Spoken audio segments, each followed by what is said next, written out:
All right. I think it's live.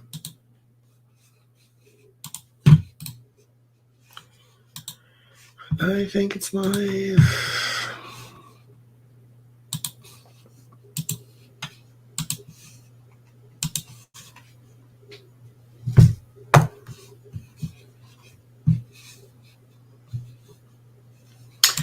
Now, mind you,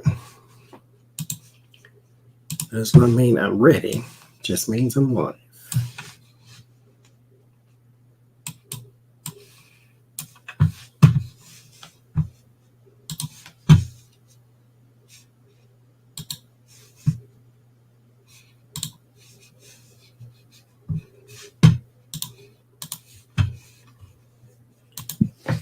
All right.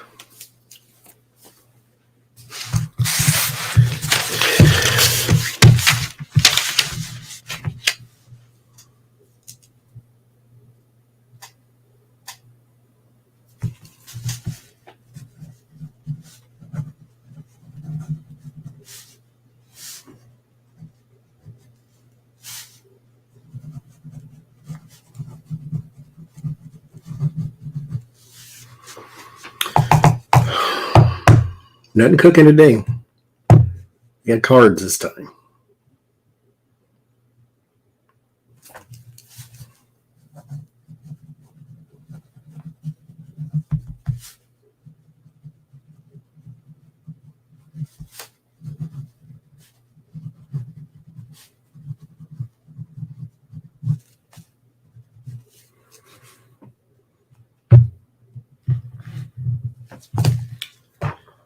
Let's see.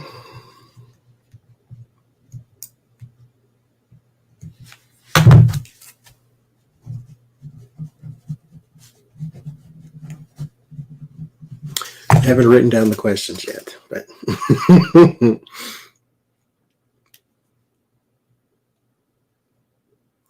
but y'all come on in. We'll get started eventually.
We talk about food all the time.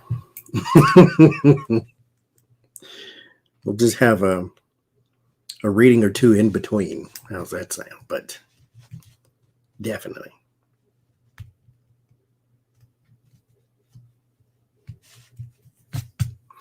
Ate bacon today. That's it.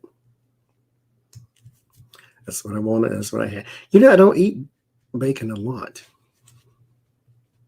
I haven't had it in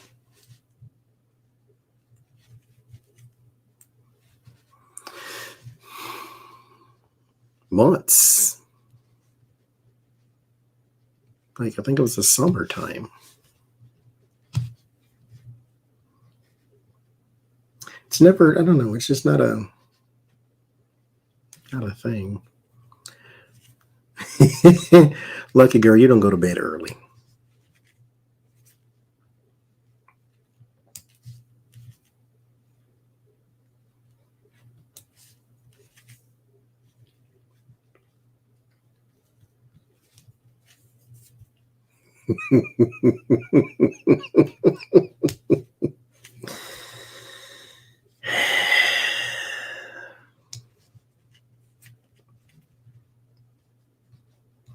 Now, we'll talk about it Sunday because I don't have that on the list for today. But reports, rumor has it, their president eats paper. that he's afraid might fall into the wrong hands. So he eats paper. He'll eat anything. He will eat anything, apparently.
Oh, Jesus.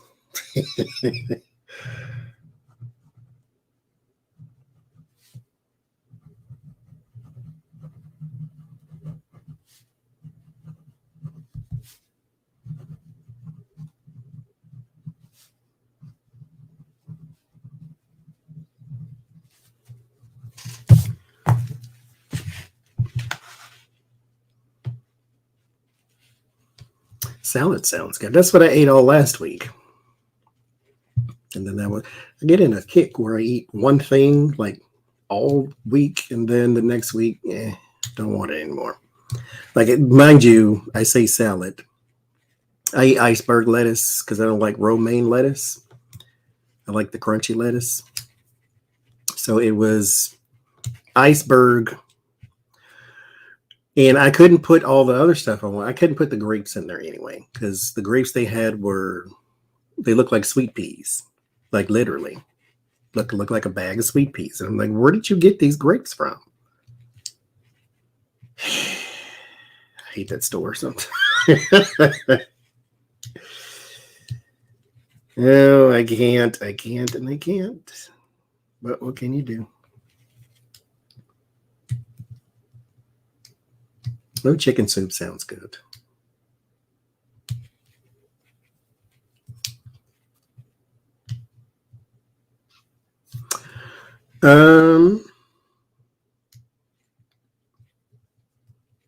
Yeah, that's how I do. Right now it's a bacon thing. I'll do another show and tell eventually, because I got a lot more decks than I used to. I used to have. Oh, I have no idea, Desiree, actually. The last time I talked to Adrian, she said she was. I don't keep up with people. That's one of my numerous faults, I guess. But, it's who I am. Some people, like I said, never really was the good friend to anybody, because I'm not going to call and check on you. That's just not what I do. Not that I don't care. It's just, if you got something to say, say it. If you don't, then I catch you when you do. I'm not going to bother you, is how I feel. So, if they don't say nothing to me, I can't say nothing to them.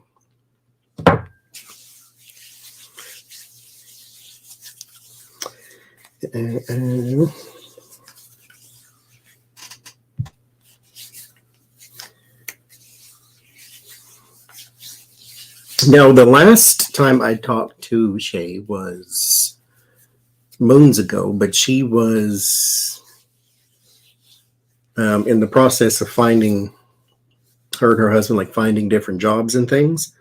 And so life just probably got really busy.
14:08. What a mess. What movie is that?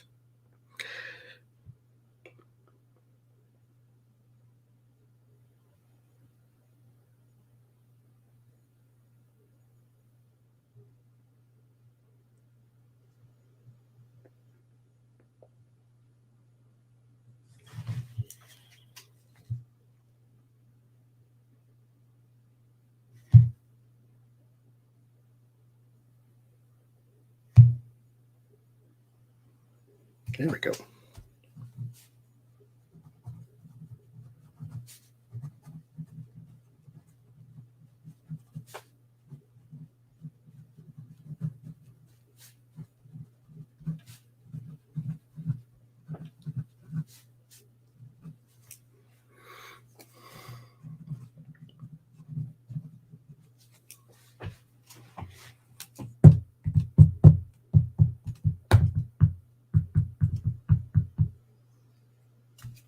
Okay. Because I know she has well,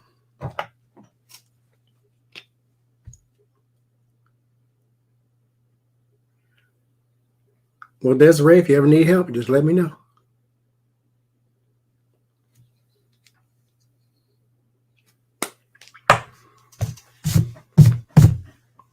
Our last suit is tomorrow, actually. Yes, Tarot Newbie, we're doing some reads. I just have not wrote them down, so I'm doing that now.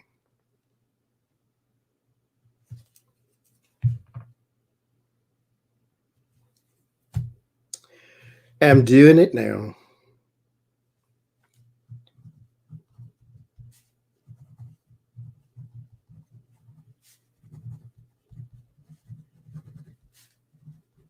Because this was very spur of the moment.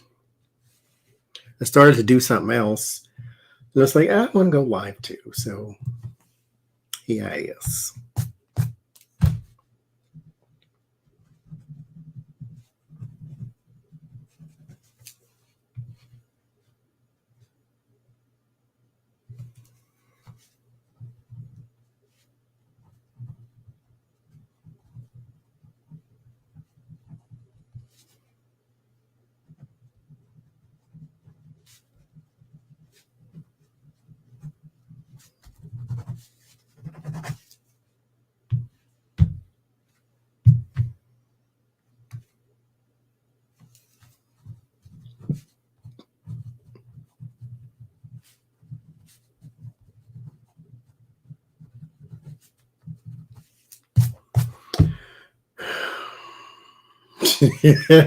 That's an ink pen.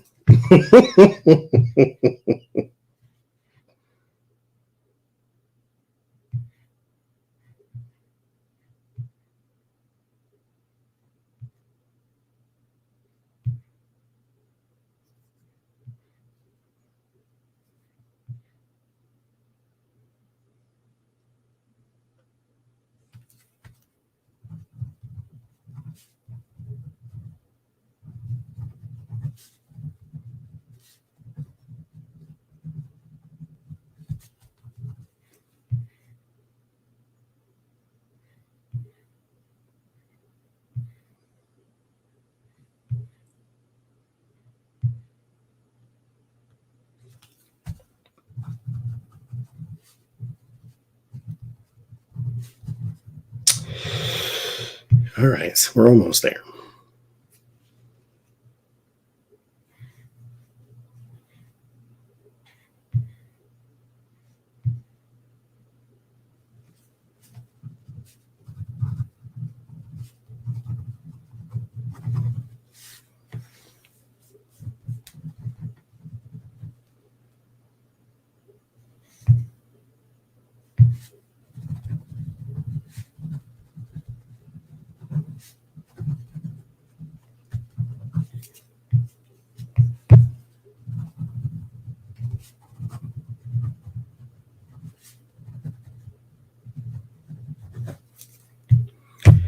Okay.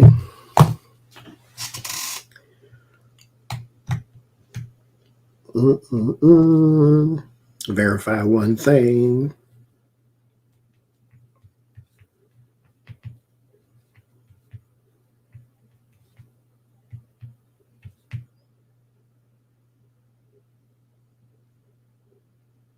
Okay. So now, card time.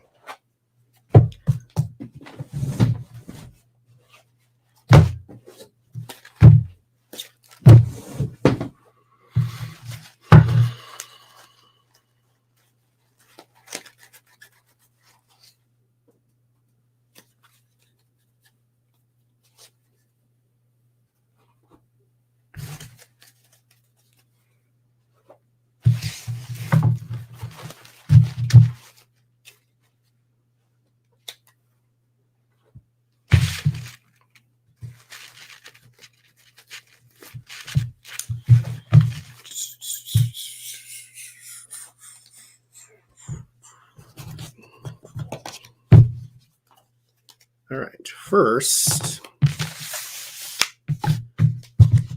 let's look at Joe Rogan and Spotify. Now, at first, people were pulling their music, Neil Diamond and such, were pulling their music from Spotify, saying that you allow misinformation to take place, so forth and so forth. And so we want our music pulled from your platform. And people came out and were sort of defending Joe Rogan, saying, there needs to be a open market for voices and things of that nature. And don't just throw them out with the bathwater because you disagree and things like that. And so a bunch of people came to his defense. And then India Irie came along and said, well, I'm pulling my music because he said the N-word 500 million times on recorded video. And then everybody who defended him was like, okay, but wait. Okay, so maybe defending him not so much now. Careful of your heroes. So, of course, there is a growing number of people who are saying they're canceling Spotify and they need to cancel Joe Rogan. But he is their number one podcast. And so they are saying censoring voice. This is what Spotify said. Censoring voices is a slippery slope. Meanwhile, you censored his voice because 70 or so of his videos have been stricken from the record because they contain him saying the N-word. Now, his apology for saying the N-word was, when I look back on it, it even looks bad to me. And first of all, this is like with Matt Damon. He did a tweet. First of all, keep that stuff to yourself. He did a tweet saying his daughter had to tell him to quit saying gay slurs because he would say the F word a lot. And so he said his daughter had to tell him to stop saying that. She got up from the dinner table and just walked away because he said it at the dinner table or something like that. So first of all, to Matt Damon and Joe Rogan, here's the thing. Y'all too old, both of y'all, to not know what those words mean, especially Joe Rogan.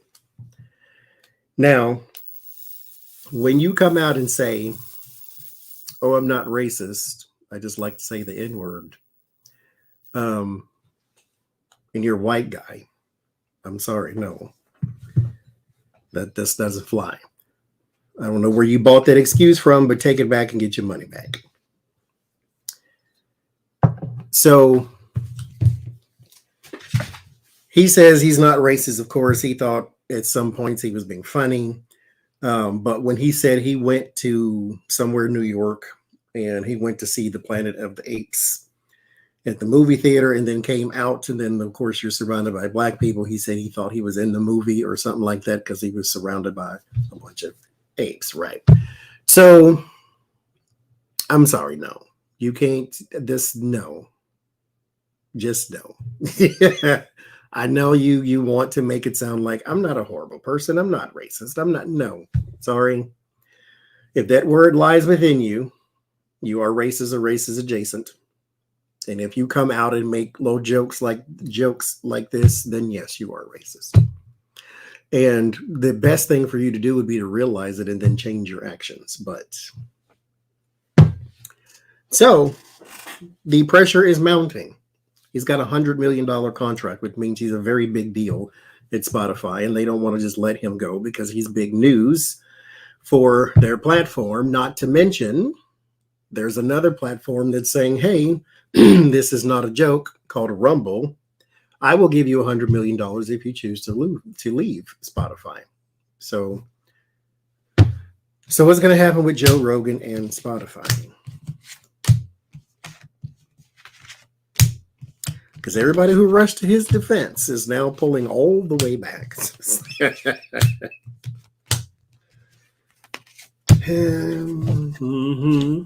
We are 9 and 10. Joe Rogan and Spotify.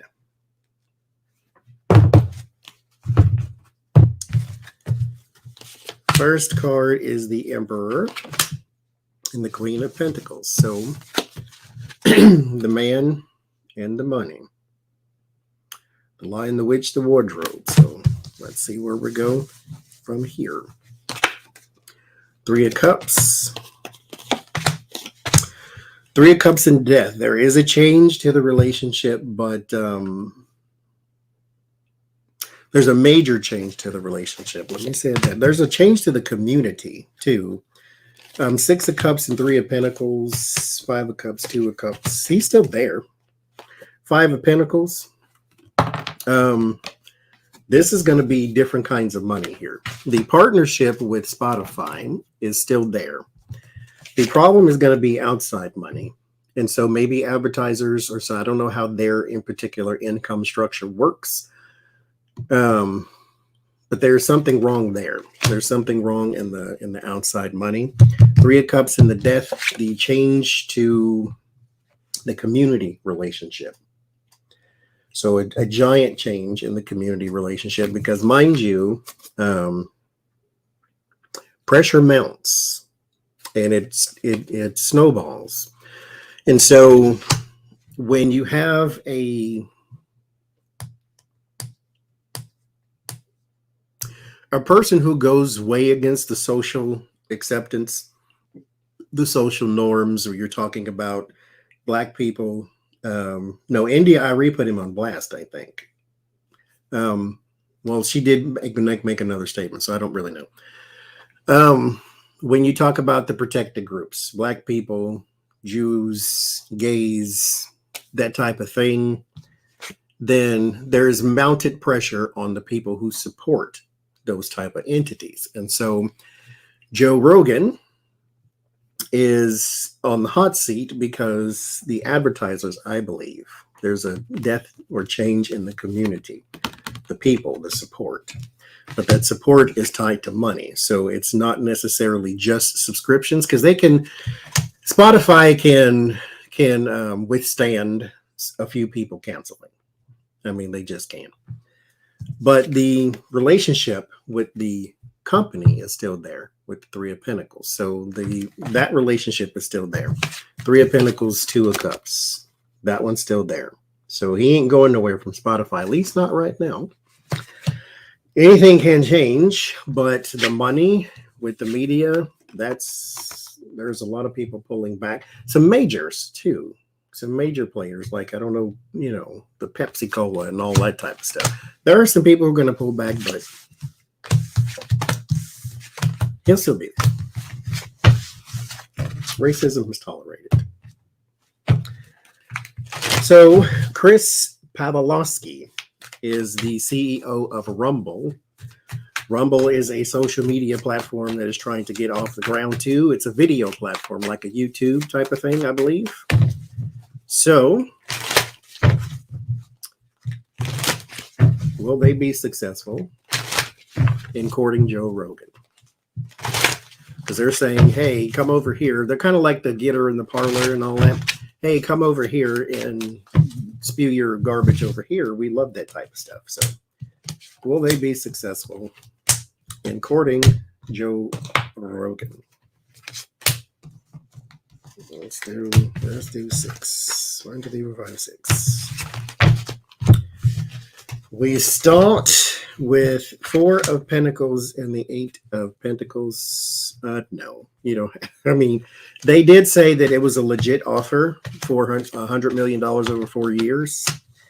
Something tells me you don't have that kind of money, though.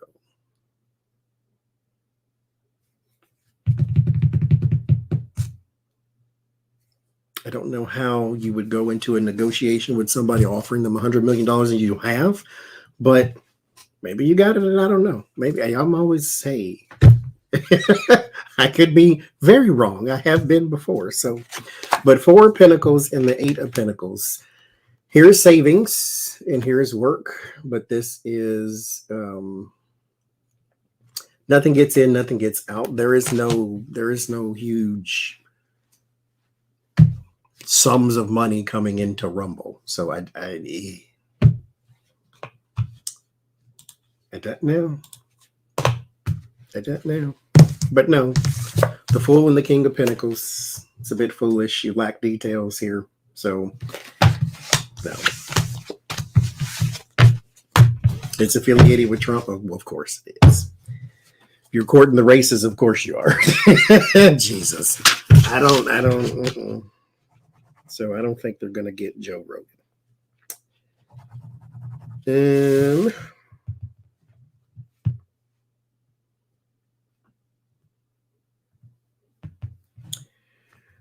So liability insurance for gun owners.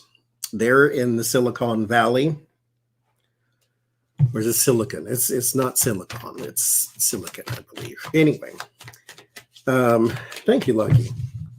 There is a bill that is trying to be pushed forward that, if successful, would require gun owners to carry liability insurance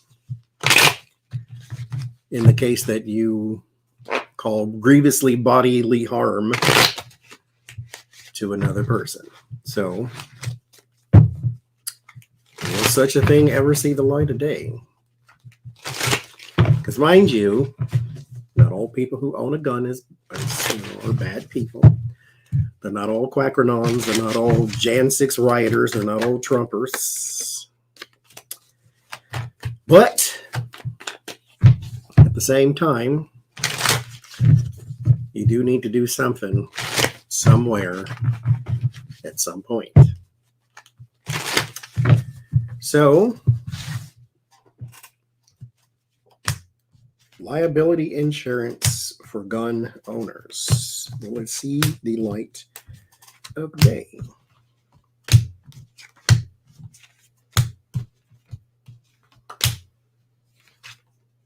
And then, I don't know. How do you implement such a thing? What if they have guns already? You can't go search people's house, say, hey, you have a gun. So, King of Swords, Justice in the Law, Ace of Swords. It looks like a yes to me. The 10 of Pentacles, the 10 of Wands, the 10 of Cups, the Queen of Cups. It's a burden for the country to actually implement such a thing, but it is not impossible. And then there is the 10 of Cups, 10 of Pentacles. You have 2 different sides on this too. So not only can this pass,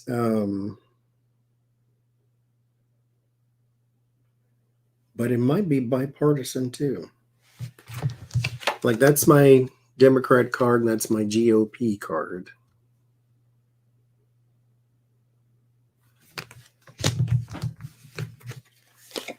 We shall see. Then there's the Queen of Swords, Page of Swords. There's delays, opportunity. It comes eventually, but this is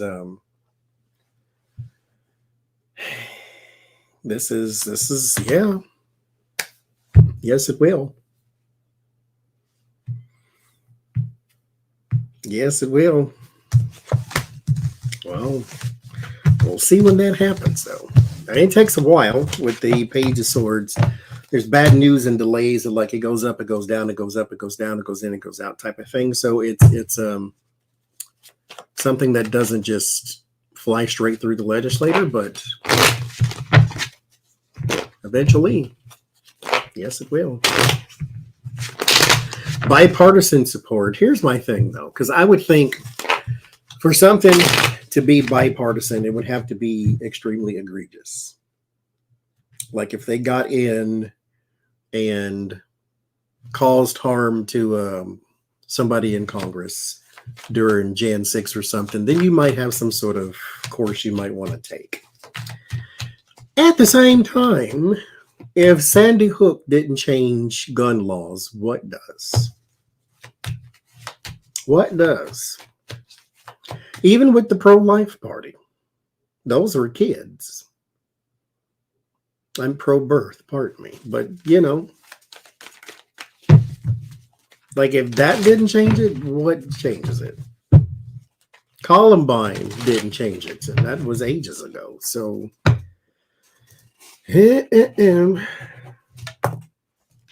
so let's look at the future of Getter. Ooh.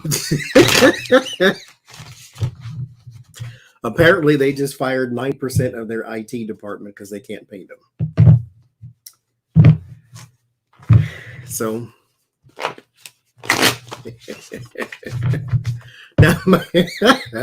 now, mind you,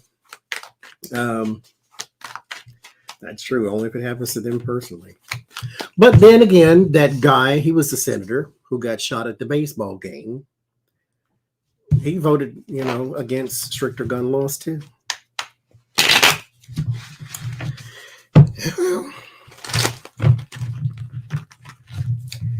Getter, what is your future? Apparently fired most of its IT department because they can't pay them. And they failed, just like Parlay did. They failed in recruiting Donald Trump. So he couldn't bring that momentum and that attention to their platforms because he's not there.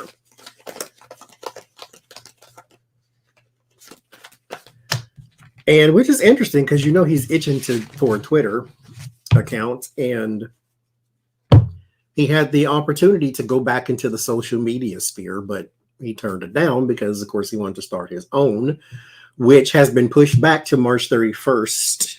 It was supposed to launch this month, but it's been pushed back to March 31st, right in time for April Fool's Day. So. You can't make that up. Because it's not ready. What happens to Getter? Getter has a very hard time climbing to the higher ground here.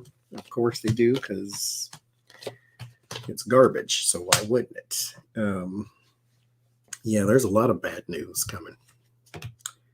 Yeah, it's done. So, okay, 4 swords, 7 of wands. So climbing to the higher ground is quite the task here with the 4 swords. You don't have quite the energy to do so. You are going to be forced sort of back into your hole, back into hiding. The 2 of wands and the 8 of cups. This goes in returns, though. So there might be some extreme hiatus for Getter, and then it pops up again after some sort of initial investment or being bought out by a larger company or something like that. But it goes and then it returns again. The Justice, King of Swords, 3 of Swords. You might be sued, or there's something in your files or documents that spells trouble.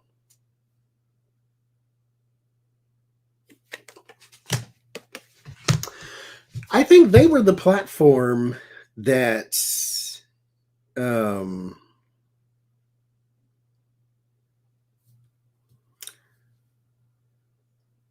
was it them or was it Parlay?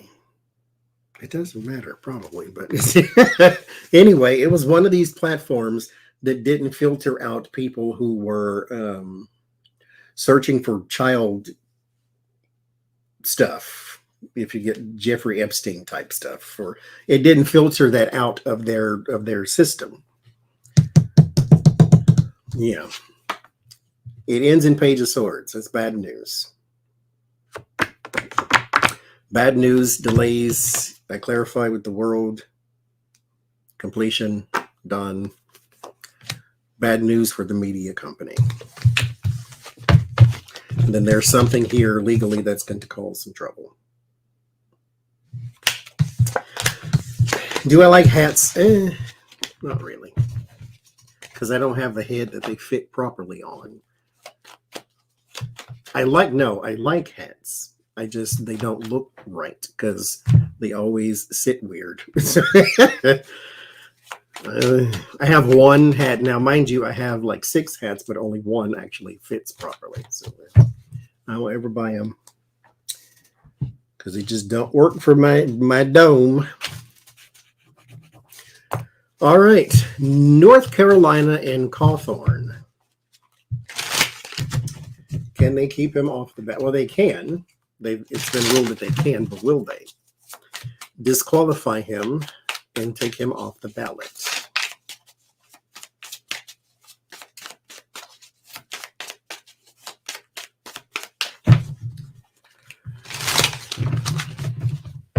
No, my logo is not there because the state of Pennsylvania took all my money, and so I couldn't pay for StreamYard.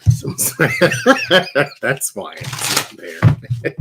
Because this here is what you have when you have the free StreamYard account, this little duck and the StreamYard thing there. And my picture, this picture right there, is usually what's right here. But StreamYard costs $240 a year for those who pay for it. And so I have an account set up for my TarotsApprentice stuff. So my StreamYard, my YouTube, my blah, blah, blah, all that stuff comes out of there. And StreamYard was due February 1st, but the state of Pennsylvania debited me twice for my taxes. And so they took the money that was supposed to go to StreamYard. And so when StreamYard was trying to take it, all I kept seeing was payment denied, payment. I'm like, what? What you mean? I keep money in there for all the TarotsApprentice crap. And so I go over there and they have taken $620 from me 2 times.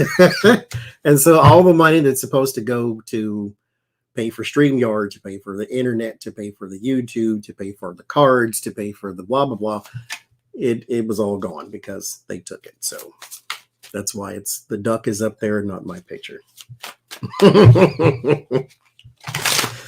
So but once they give me my money back, then we'll put it all back the way it's supposed to be. Because mind you, I can claim StreamYard on my taxes because it's my business expense. So it's not even like it's a big, huge deal or anything. It'll be back eventually. That was my lesson, though, in not freaking out, because when you look at your account and there's supposed to be like $700 in there and it says $8.64, then you think, okay, how many people gonna die today? Because where's my money, Pennsylvania? But it's all right. Yes, I paid more money in taxes than Jeff Bezos. I did. Than Tesla, than Donald Trump. Because mind you, that's the state. I owe the federal too. And so the federal came out of that account too. And so the federal came out and then the state came out twice. And so I had a good $8. I would stare in the mirror the entire time, Linda. I need to find a way to get over it is what I need to do, but I can't. Cawthorn and North Carolina.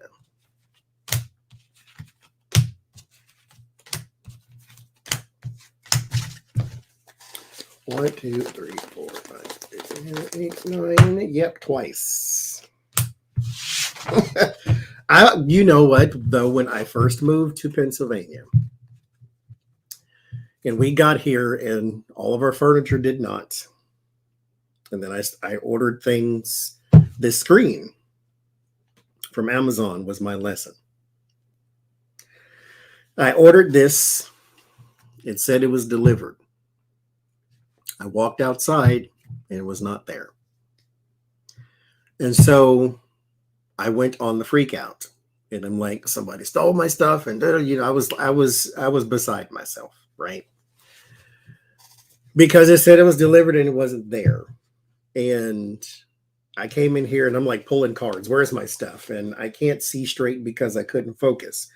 And so I kept looking for, okay, where's the Seven of Swords? Where's the Devil? Where's the theft cards? And they're not there because nobody actually stole it, P.S. So I'm like, I don't see it. I don't see it. And then I kept drawing until I got the thievery cards. And I'm like, yes, I knew it. And so then I stopped, and then I was like, okay, my energy, everything is way too high. The frequency is way too high. I feel very anxious and angry and this and that. And mind you, this came hours after I had I went around the entire house with basil and sage and trying to protect it, protect the energy, protect the house, protect it from theft. And then my package says, hey, it's outside. And then I walk outside, nothing's there. So then I got to cussing out the basil. And so it's like, because I'm like, you were supposed to protect my house. And so I don't even know how eventually I came to the conclusion to call somebody. No, I do know how, because I contacted Amazon and was like, where's my stuff? Because I'm feeling very postal right now. Where's my stuff? And then whoever I was talking to on the phone, he was humming, and it was irritating the hell out of me. I don't know why why are you humming? This is like hold music. Like, please hold. Like, why are you humming on the phone right now? Like, stop it. You're annoying me. I'm already annoyed, and you're making it worse. And then he doesn't know where it is. He says, well, we can put out of this and check with your neighbors. And I don't know my neighbors. My neighbors are right here. It's not on their porch. I just like, why would they take my stuff in their house? So he was no help whatsoever. And then I look, it's being delivered by FedEx. No, Amazon, not Amazon. What's the other people? The brown people, UPS. And so I'm like, okay, call UPS. Somehow or another, I don't know exactly how, they can see where my package is. And I don't know how, but God bless them.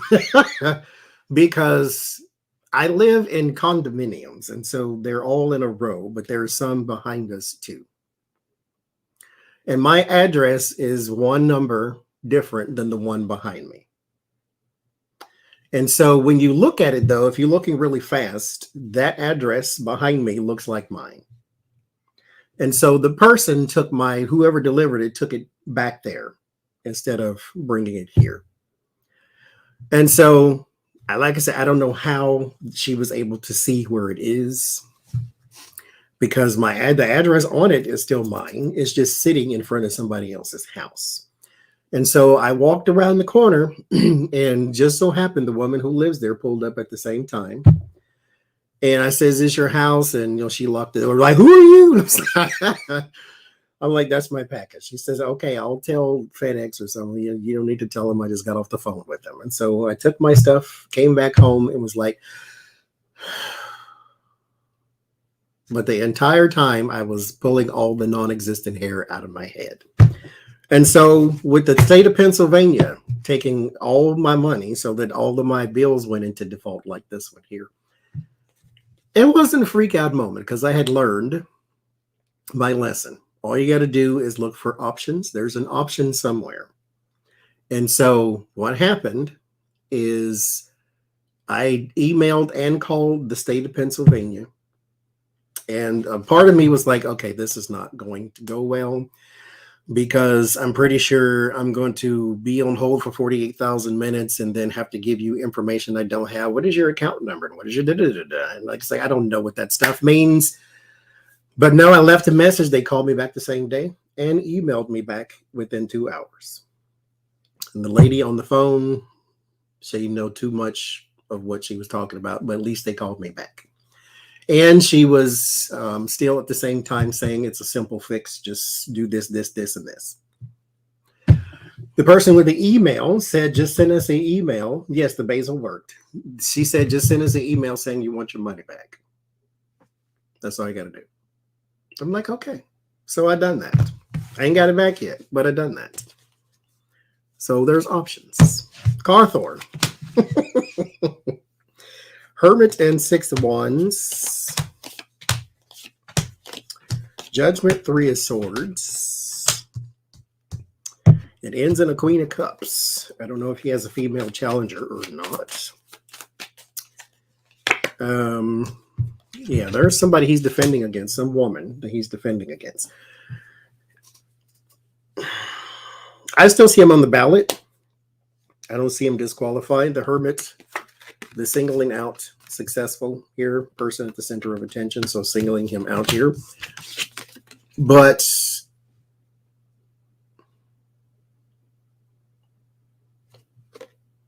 you tell him, Marie. There is something that is going to cause a bit of consternation. But as far as taking him off the ballot, now mind you, let me say this though. Those options are still being weighed, but it doesn't look right now like a successful thing. But it is not a no, because it does not end in yes or no. It ends in a person he's defending against.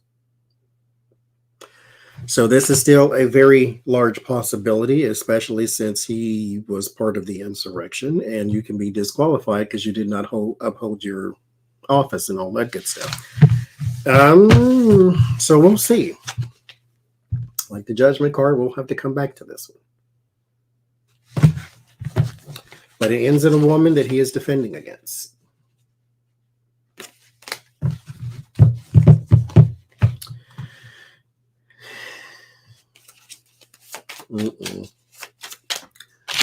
So Ron Watkins, who claims himself, the basil is for protection against theft and bad energy, things like that. So I just had like a little thing of oil like this that just said basil on the front of it, and just take it, and I actually put it in a spray bottle with other stuff and sprayed it around the house and outside in front of the door and all that type of stuff.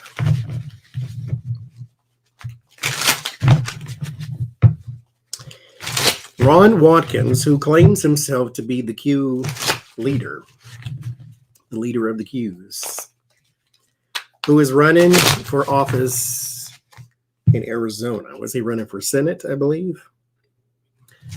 He said he was going to raise $1 million.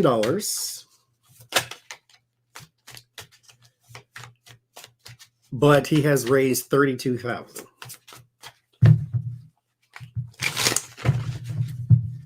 Now,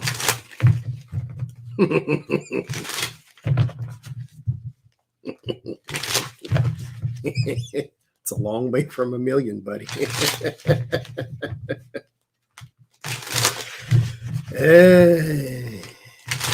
So,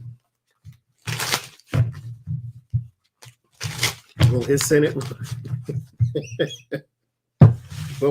run be successful? Now, mind you, somebody at the very least gave him $32,000. That's a lot of belief in somebody who is quantifiably crazy. I mean, your government is basically in control of the way your country works. And your government needs to have a standard of employment, I think. So if you are deemed to be a quackernon, a conspiracy theorist, that type, you don't need public office. But it's not even their fault. It's the people who vote for them, right? So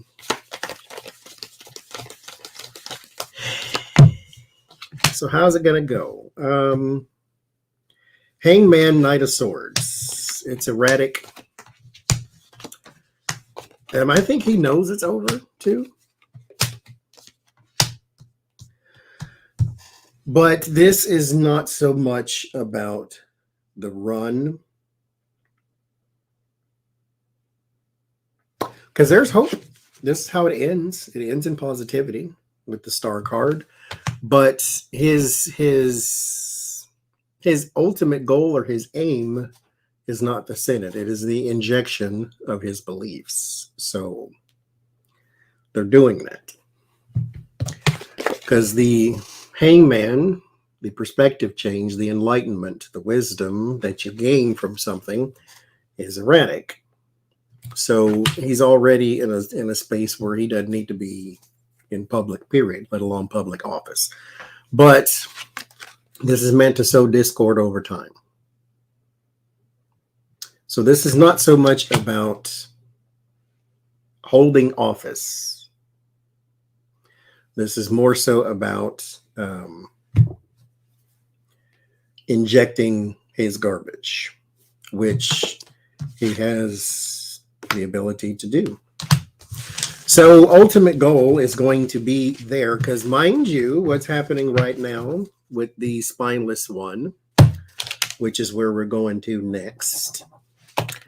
Ted Cruz has broken ranks and said, hey, GOP, stop calling the, what does he call them? Stop calling the insurrectionists. They're patriotic Americans. Like, get the out of here. Go have a picnic with Joe Rogan. Like,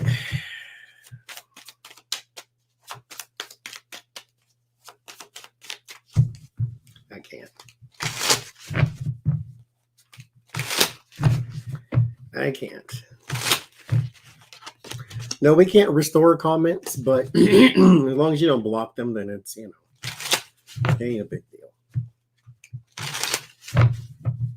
Which we can still unblock, so it's not even that big of a deal, but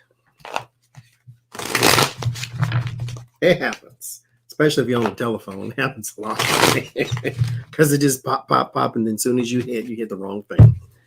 Anyway, Ted Cruz versus the GOP. Well, I've seen it about that's why you mail your taxes, though. If that was it, I saw it. Somebody else did mine.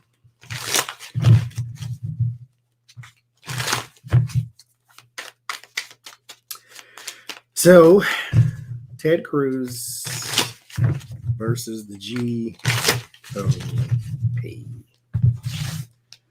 Will he continue to break ranks and try to defend people who I powered down. I just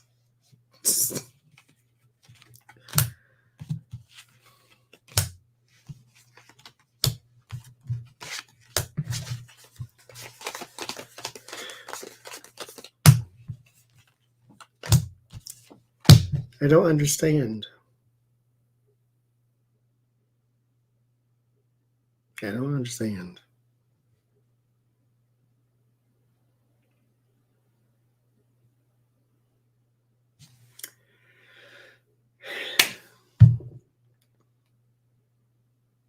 I don't understand. How can you defend any of those people when this was televised?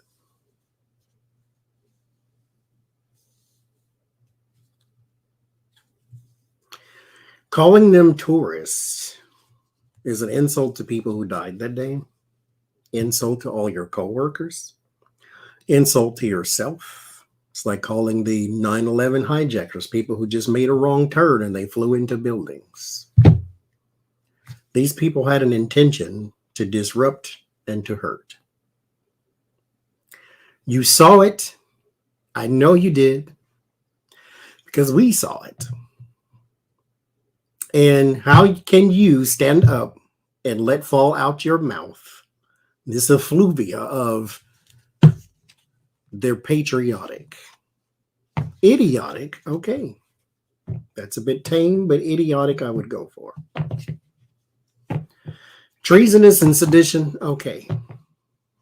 You're closer. Murderous wackos. There you go. Tourists, they were not. You saw it because we saw it. How can you then, and mind you, he's saying to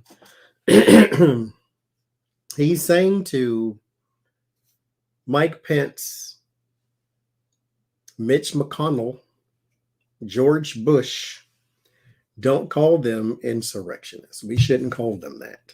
Because remember when he wouldn't talk to the Tucker with an F. Carlson about, hey, the people and the rioters, and then Tucker with an F. Carlson said, hey, you shouldn't call them that, and then took him to task.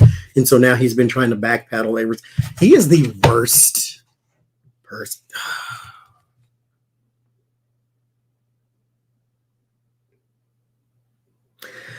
He is not a man whatsoever. He's a spineless git. That's what he is. Ted Cruz versus Ted Cruz versus the GOP.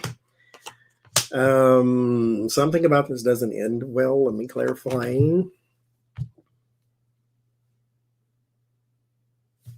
Clarify again.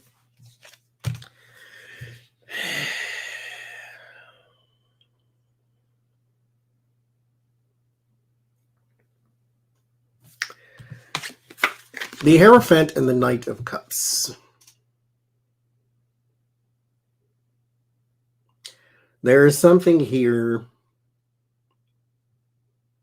with courting people in the government. So it's not like it's just him. I like Git. There's some conversion in the government, just like the Quackernon dude's trying to do. So he's got some allies. So it's not just him. I'm just picking on him right now because he's the one who is constantly saying, hey, don't be mean to the people who were trying to burn down the Capitol while the vice president was in it. But here, it spells bad for him with everybody else. He's going to regret this. Now, here's the thing, though, too. Let me say this just as a bit of pessimism.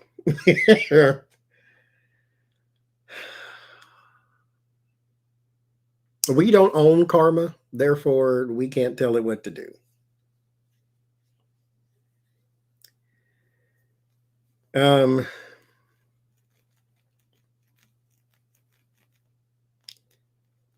But come on, at some point, please drive by Donald Trump's house at the Mar-a-Lago, pick him up, go get the spineless Ted Cruz, pick him up, and whoever else you might feel is the third one, and take them to Oz and leave them there. So they can all go down the pea yellow brick road and find them some hearts and some courage and some brains.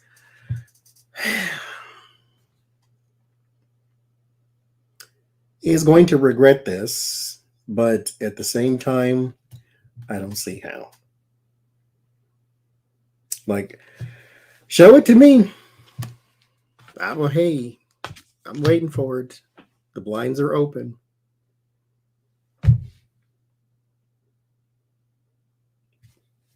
Anyway, there's a strain around money and information. So this might be a bit of a donor issue as well, because you have now drawn a line in the sand. Because on this side are the old players. Mind you, Ted Cruz, he got elected in 2008 or something right in there. He has not been in Congress for like 50 years like all these other people. Mitch McConnell owns all that stuff. All the GOP, he owns all that. He is the puppet master. So Mitch McConnell George Bush and Mike Pence walk into a bar and realize they own it. And then Ted Cruz follows behind and realizes he doesn't. So if you are going up against them, then you have to be prepared for what comes afterwards. Because there's some defense and some limitations. Now, this regret may not necessarily be like, oh, he's going to jail because he's involved in the such and such scam of this or this and this. No, this just could be within the party. You are isolated and restricted.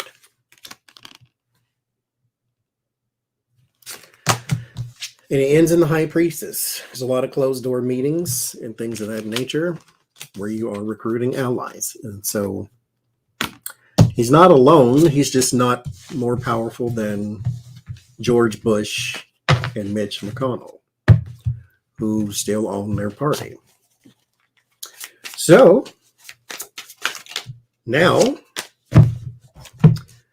let's look at George Bush, who has been donating money to candidates, especially for those who were who voted for the impeachment and things of that nature. He's been donating money to those people. So will the GOP, we've asked this before, but I'm going to ask it again, especially now since Donald Trump is being turned on by the GOP as well. Will the GOP be successful in rebranding or taking back their party? Because that is something they do need indeed. But can they do it? They can sure try.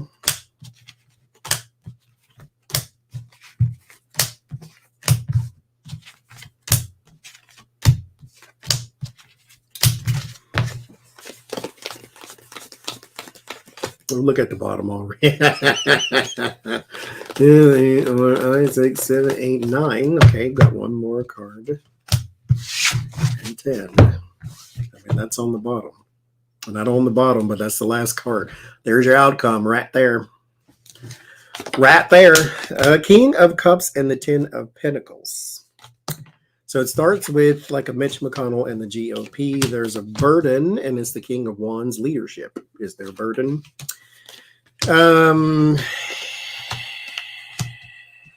So here's your problem.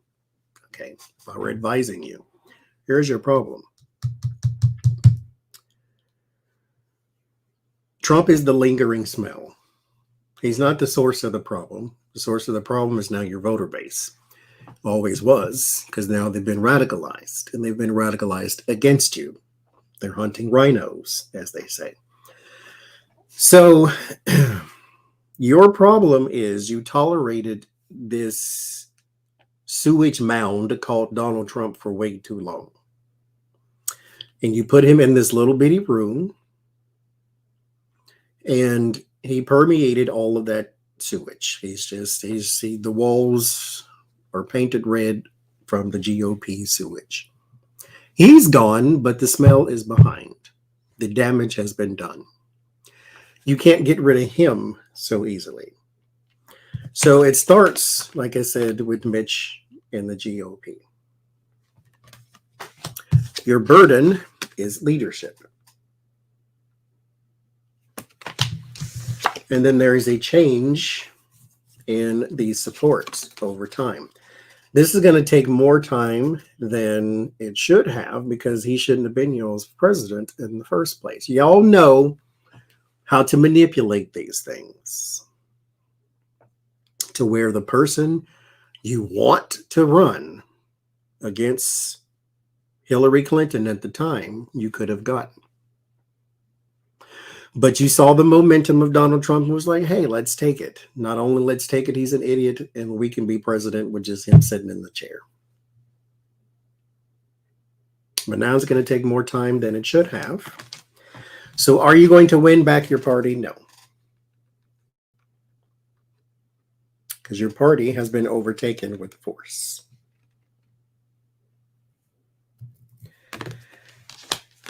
The Tower card.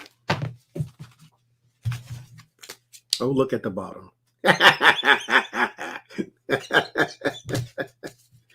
The Tower card. For those learning tarots, this is avoidable. Now, it seems interesting or odd because this is also a card for like accidents and, upheavals and disasters. You can't really avoid disaster, you would think. But you can. This can talk about natural disasters, earthquakes, that type of thing. But this is a disaster of your own making. This is not a natural structure. This is not you climbing some tree and then falling out of it. The tower is modeled after the Tower of Babel. The Tower of Babel was created to sneak into heaven and get all the secrets and the mysteries of God. And then God was like, get out of my house, kaboom. He got some basil on his front door too. And so then you go towering down. But like I said, this is avoidable. You don't have to do this. So you did not have to embrace Donald Trump. You felt as though you needed to because he was the Sharpie. Or you felt as though you needed to because you are slaves to your voter base. Whatever the case may be, there's your tower. Enjoy it. You built it. You tolerated him for all that time. Now you can't get rid of him. Congratulations. You played yourself, as they say. Oh, Jesus, Christian. Okay. Matthew Bedingfield.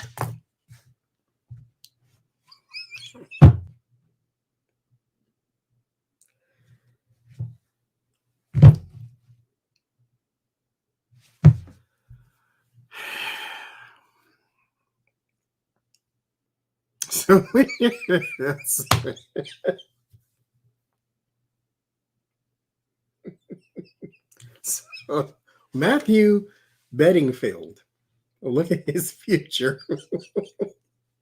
when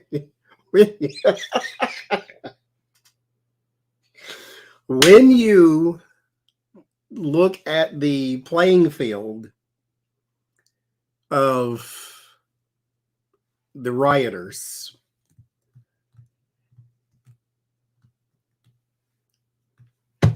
a part of me is like, okay, they're still people. I'm gonna get it out eventually.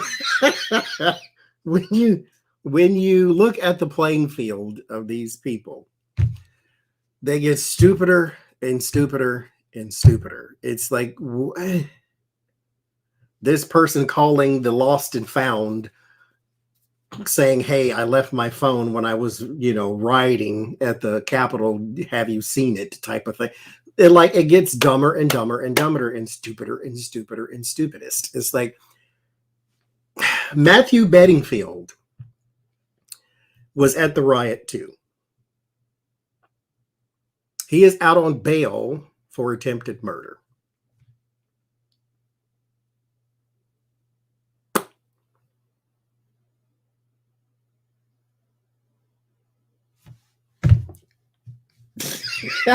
What is this? Matthew Bedingfield is out on bail for attempted murder, and he was at the riot.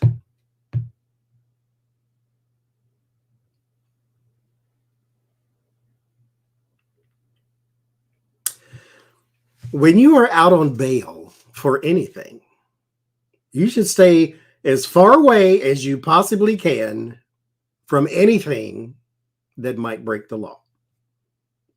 Your behind should be underneath the bed, let alone leaving the house. So you sealed your fate, buddy. So let's look and see what it is, shall we? They get dumber and dumber. They do. They get dumber and dumber. Eight, 9,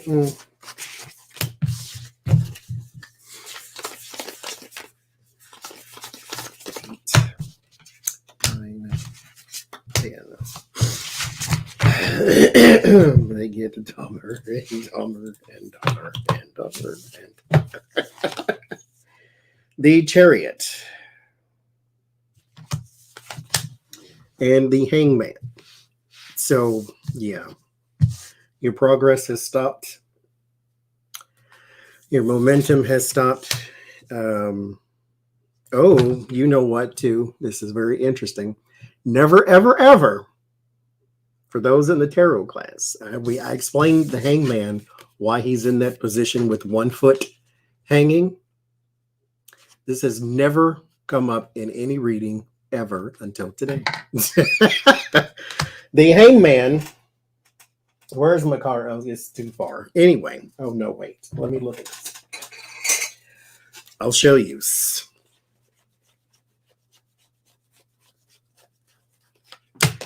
Hanging by 1 foot is how they used to hang traitors.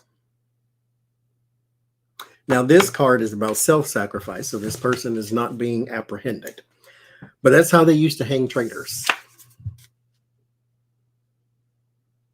And so that's interesting. First time ever I ever used that description of the Hangman. And there you go. The Hierophant, the Two of Pentacles, the Wheel of Fortune. The Ace of Pentacles. Oh, they're going to get everything they want out of you. 9 of Wands. Going to be very strained. You may get one. Well, this may have something to do with your other cases, but you get a very large sentence. Like 9 years plus prison. Not jail. Prison. Federal crime. So... but they're going to soak a lot of information out of you.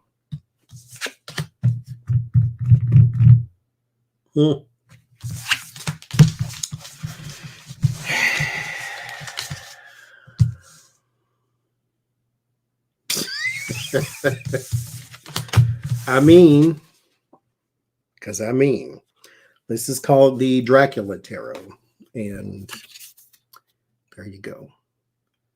Your whole being belongs to hell. If that ain't accurate, I don't know what is.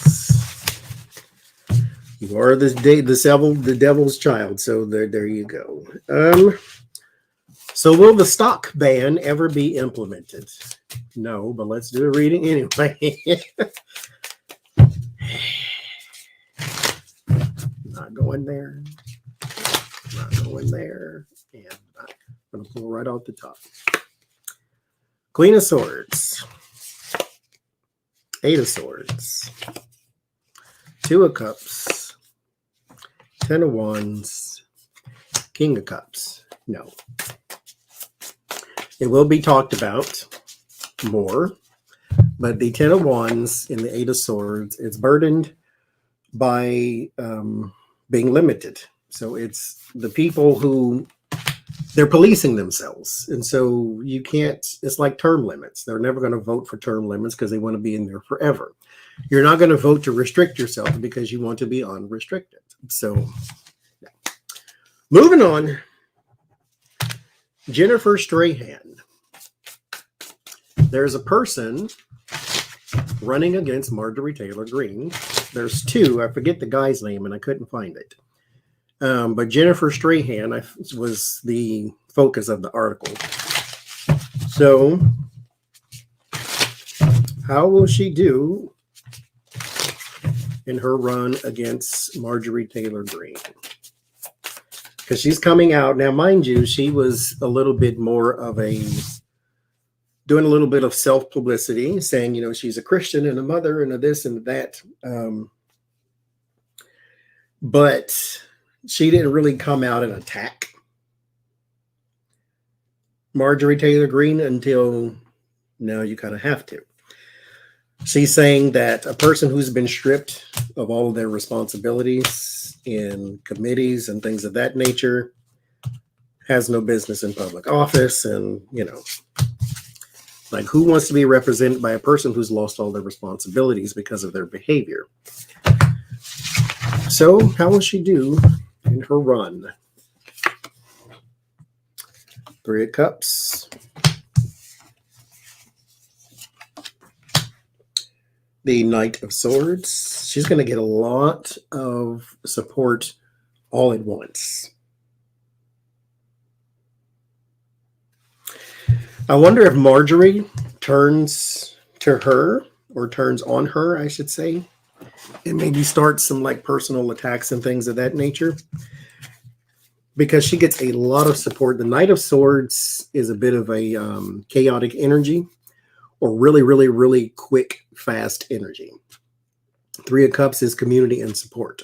So it's like it flies in, but like all at once. The Knight of Swords is not an incremental thing. It's not baby steps. It's like blast out the door. It's a reaction card. So it reacts to something. And so there's the Ace of Cups, new people, and the Sun. She gets a lot of support. King of Wands and the Four of Wands. So, yeah. She's got a lot of support. That doesn't mean she wins elections, but the majority of support goes for her. The King of Wands is the new leader for me, and then the Four of Wands is success and completion. Okay, so we'll see how that goes. Mary Margaret Kruper, bless her heart. Sister Mary Margaret Kruper is a nun who has been arrested. She's 80 years old. Over the course of a few years, she has stolen over $800,000 to pay off her gambling debts. So I just want to look at her future. I want to do an oracle reading for her too.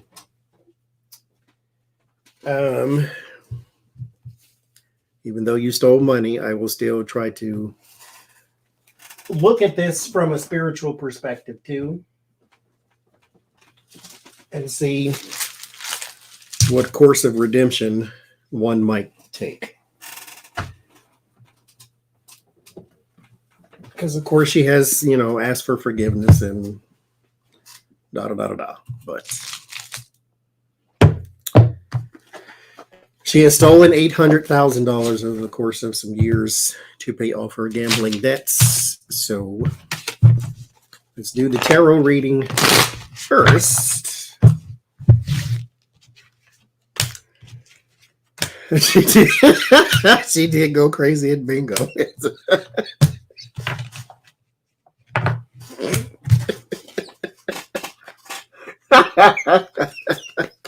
Just a little bit. About $800,000 worth. But let's see. There's Justice and the Knight of Pentacles. Yeah. I mean, that's... And then there's the Seven of Swords. There's your theft. The Ace of Pentacles, theft of money. Nine of Swords.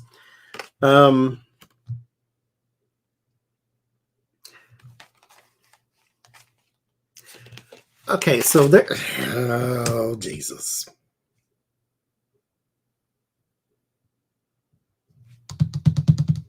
So there's part of me that,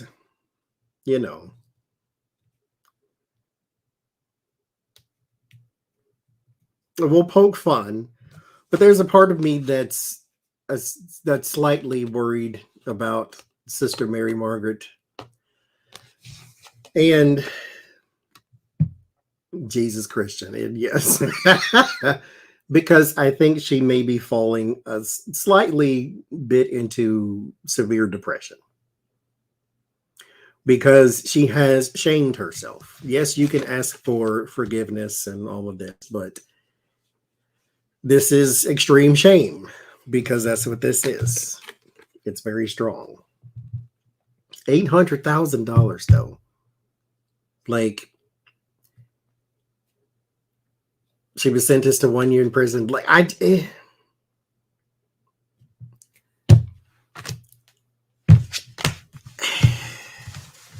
can't feel bad for you because you did it to yourself, but at the same time,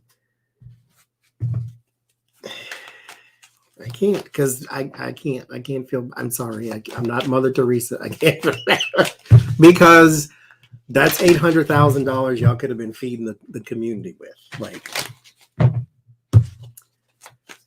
but again, you're 80 years old, and I get it.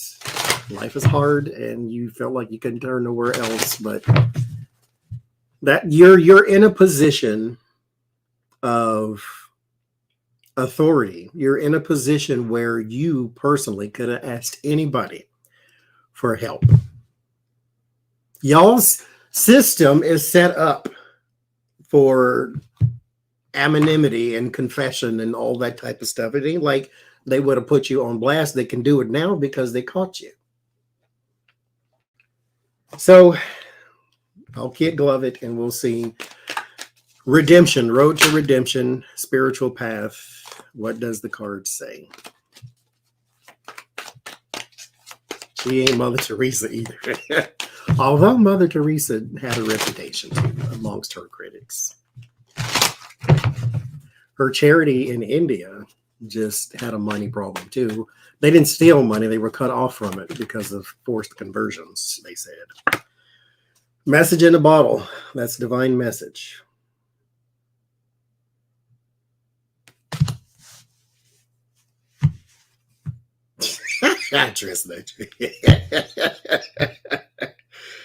That's divine messaging.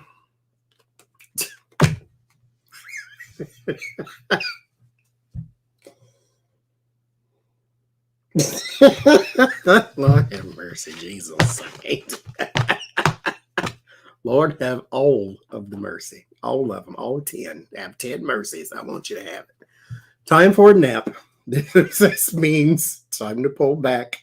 Time to be. This is the hermit. Time to go within. Message in a bottle. Time for a nap. This is maybe sound harsh, but it is what it is. Prison is going to be good for you. You got some thinking to do. You did not get here because you were jaywalking across the street or, whatever. No. The divine message says that this is good for you.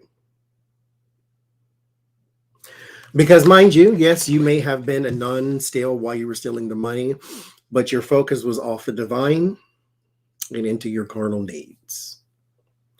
And so the problem is when you took your eye off the prize, God did not become a priority in your life, became secondary, maybe even fourthadary, but it was definitely not your focus.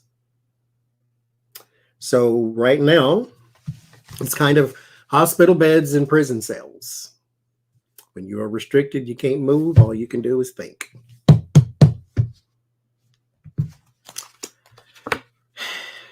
By the book. Return to your conformity. Do things the right way. That's your divine message. Do things the right way.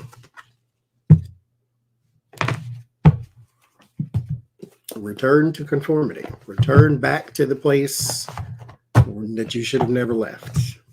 You agreed to be a nun, you should have been one. Because what do you need money for? Gambling debts. Anyway, Dr. Malika Mitchell Stewart is suing Chase Bank because she got a check from her employer as a bonus sign-on after she finished medical school. She got a bonus from her employer in the amount of $16,000 or 16 plus. So it was like 16,000 something, 432, something like that. So she took it to the bank to put it in her account because she just got this bonus sign-on from her job.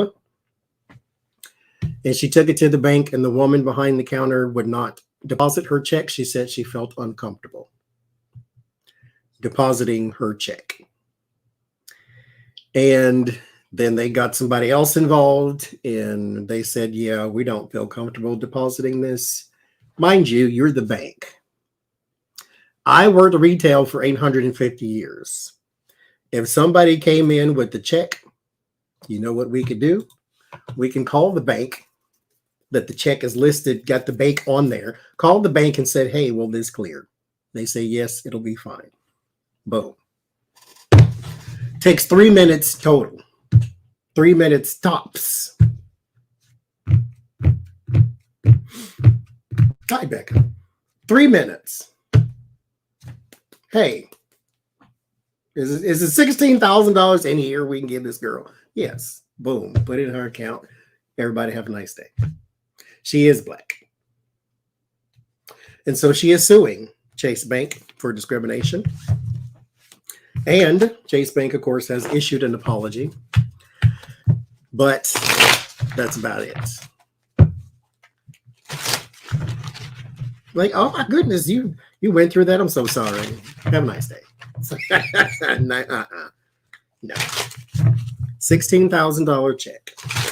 Yes, it's a lot of money, but you're the bank. Surely somebody has come in with more money than that, first of all. All you got to do is verify the check. She has an employer. Call the employer. There was somebody in the comment section of one of them videos that said she called the employer to verify her identity and so forth and so forth. So, yeah. She did her part. They didn't do their part. So how will her case go?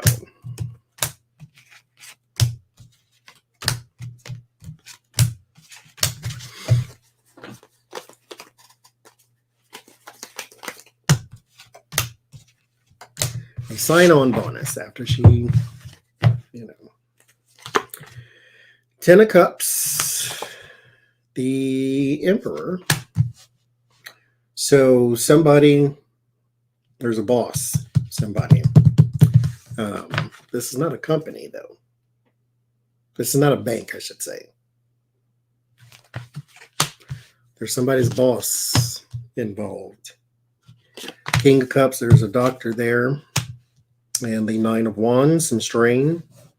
A lot of work that has to be put in. Three of Swords, Two of Pentacles. There's some separation of imbalance in the Page of Cups. Surprising news. And it ends in the Three of Pentacles. So she does get a settlement of some sort for damages occurred.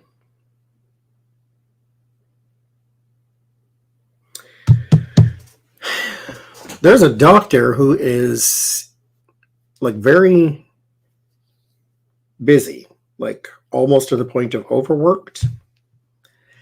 It's not her, but there's another doctor. It's a man here with the Emperor who comes to her defense as well.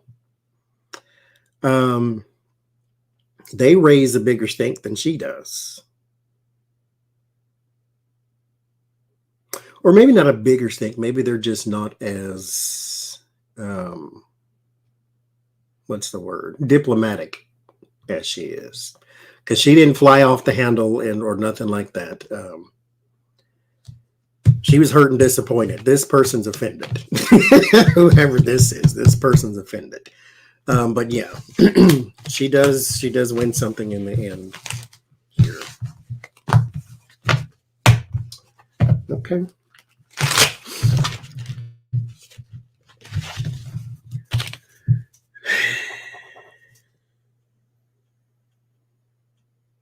Well, speaking of lawsuits, let's go here. Andrew Cuomo is suing Letitia James. As I'm sure you can imagine what for. Suing Letitia James, how will this go? I don't know what he expects out of it. I don't know if he wants her to be disbarred or anything, because he complained to the organization that can disbar a lawyer. But I don't know if that's his ultimate goal or if he just wants some sort of apology or recompense, or I don't know what he wants. It didn't say. But actually, let's ask that. Instead of the lawsuit, what does he want from Letitia James? Is this just revenge? Is this he wants his name to sort of be cleared? Or what does he want from this? What is his ultimate desire? from this? What is the real reason for this? Good night, Gwen.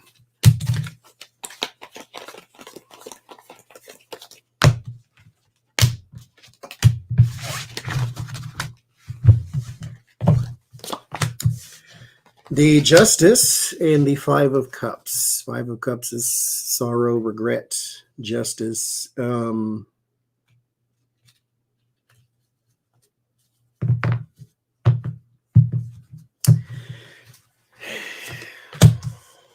King of Pentacles, Six of Cups. She wants to be, or he wants to be deemed innocent. Six of Cups is innocence. He wants to be seen as innocent. The King of Cups is him here, man, dark hair, dark eyes. He wants to be seen as innocent. The Justice, Five of Cups, he wants her to apologize. He wants her to be regretful for how things went. Nine of Cups, the Queen of Pentacles, he wants to be restored, basically. He wants to be restored in the eyes of the law and all that. Three of Pentacles, I mean, you know, if you want to do a little financial settlement too, but he wants to be restored. He wants to be deemed innocent. He wants to be his reputation to be cleared, basically. That's the ultimate goal. Yeah. Okay. Well, speaking of being in Jeopardy, let's look at the future of Jeopardy. Can't seem to nail down its hosting problem. Jeopardy. Now, it's a show that's been on for 439 million years. So it's like, why would it end now? But the reputation is a bit sour in some places. So let's see. What is the future of Jeopardy? Is Jeopardy in jeopardy?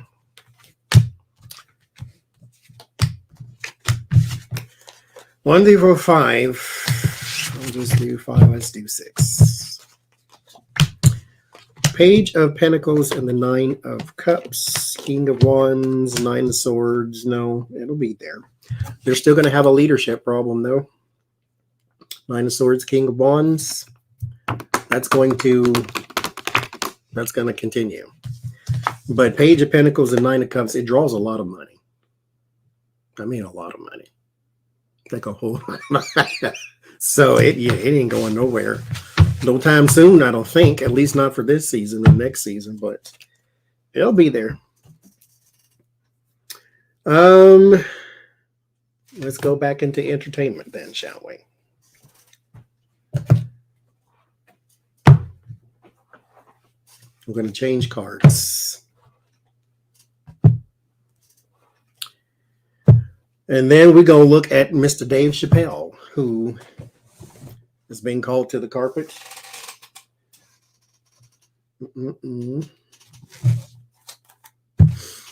Yet again.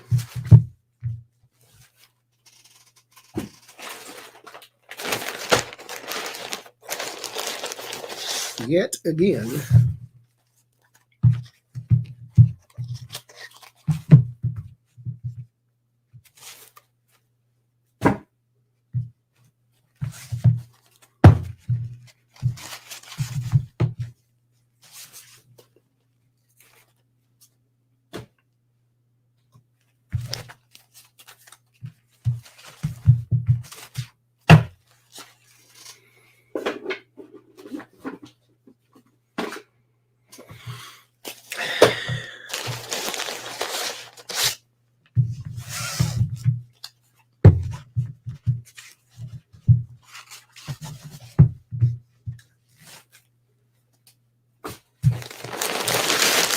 Okay.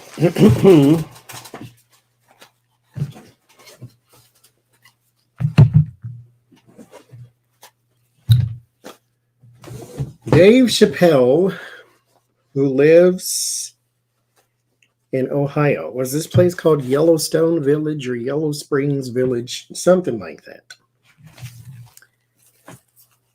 And they wanted to do a affordable housing development there in the village. And he said, if you do, I'm pulling my money out of this village, because he's got millions of dollars worth of investments in the village as well. So now he's being slammed on social media. You know how they do. So will this, Yellow Springs, thank you. Will this backfire for Dave Chappelle? He's already had 1 ounce of negative publicity for his Netflix special. But mind you, it's not just him who complained. So, but he's the famous one. He's the most prominent. And he does have a lot more. They say he has a lot more sway because he may have a lot more money invested in such village. So, let's see. Does this look bad for Dave Chappelle?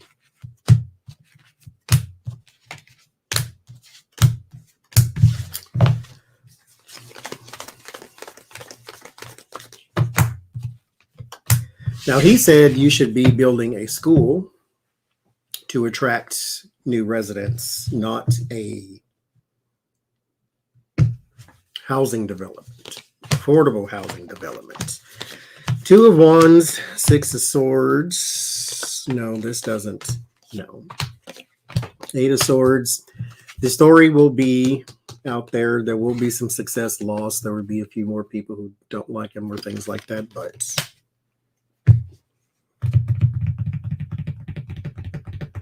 there you go. No.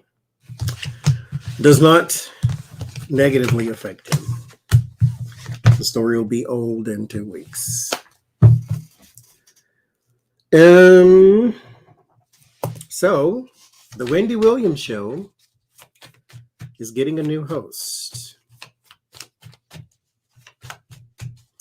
Sherry Shepherd, who was formerly of The View, is going to be the new host of the Wendy Williams show.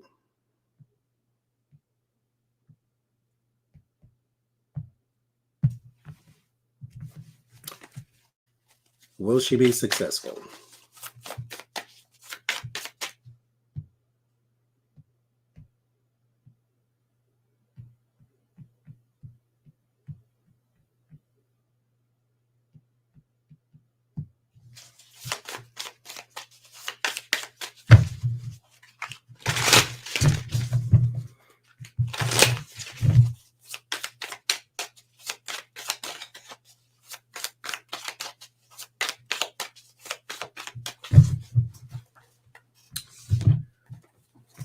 I don't know if it's going to be the Sherry Shepherd show, because the rebrand then takes it, not Jay, the rebrand then takes it out of,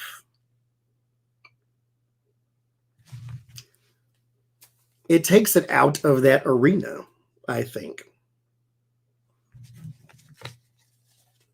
I bet Wendy goes back to radio, but she definitely can't do this because she is or podcast land, because she has too many episodes.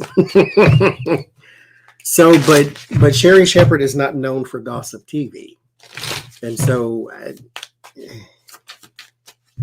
Leah Remini thought she was getting the show.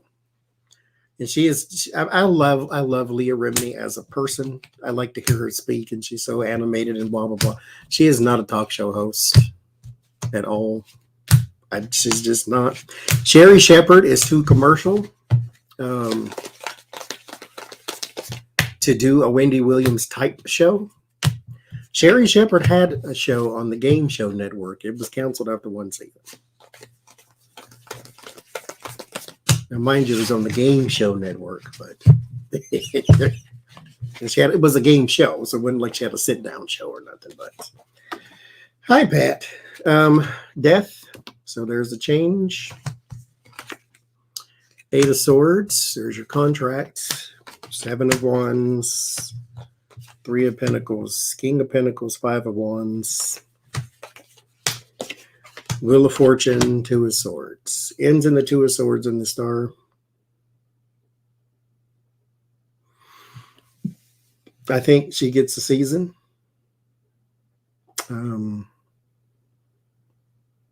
A season. The Wheel of Fortune's in the environment. This is a cycle. So it's like 1 year or one cycle, one contract. So she may get a season and then they go with someone else. The rebrand is just, if they rebrand it, I don't know if it's the Wendy Williams show featuring Sherry Shepherd, but she's not a gossip person. So she gets a season though. All right. Last question. Is the worst of COVID behind us? Oh, no, not worst of COVID. Is the worst of the pandemic behind us? That's the way it was worded. So I'll ask it that way.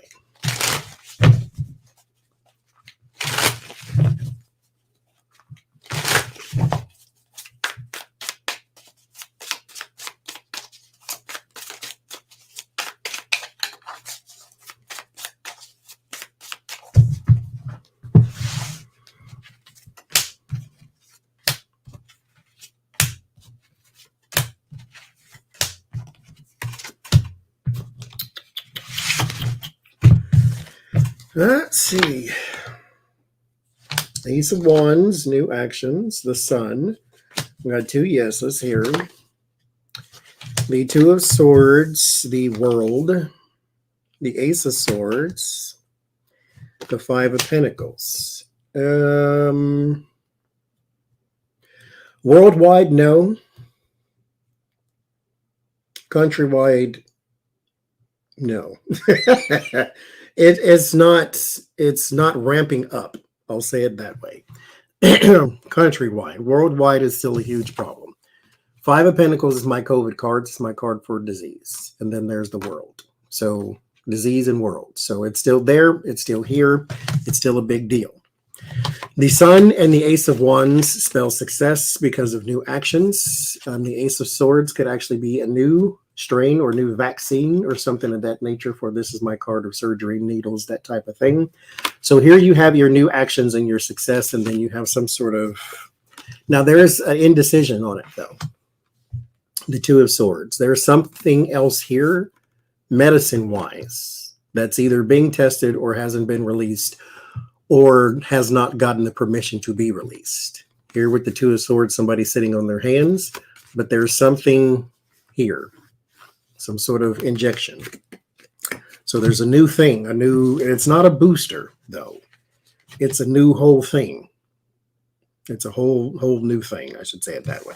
It's a whole new thing. With the Ace of Wands is a whole new action. The Ace of Swords, whole new idea. So it's a whole new thing. Could be another vaccine, of course, but not a booster. So it's not something to supplement something you have. It's something that could be a replacement for what we have now. So they have new ideas. They're going in the right direction. The Ace of Cups. So I get all my aces that says we're going in a good direction or the right direction. Worldwide, it's still a problem simply because a lot of places that didn't get it are getting it, and they don't have what we have here. Like we have literally, you can go to a drugstore and they're free, and they are coming to your house so that you can take,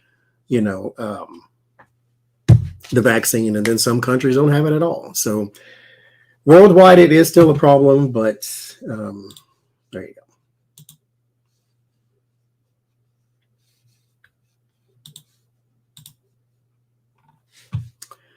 So there you go.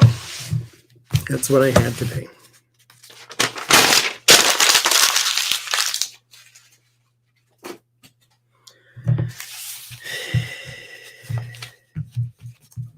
Oh, and Sylvia, if you're here, thank you for my necklace.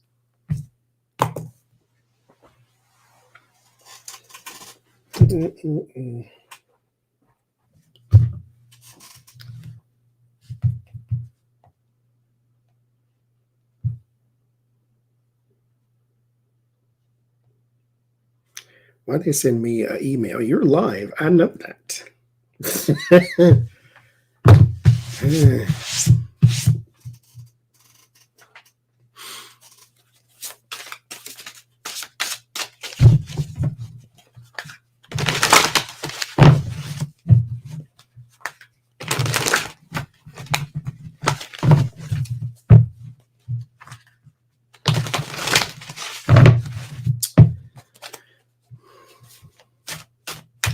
Okay. Should I be this ambitious? It's going to take a long time. What did I cook? You mean what did Burger King cook? The devil is a lie. Yes, he is. Yes, he is. I made bacon, though, because that is what I wanted. So that is what I made.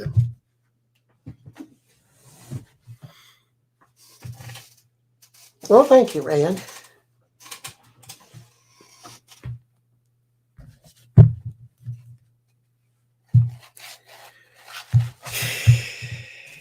I have no ambition.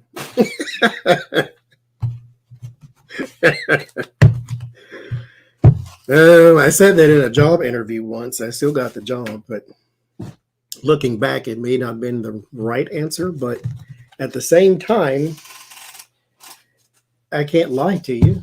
I mean, I ain't scared of you, so what am I lie to you for? Yeah.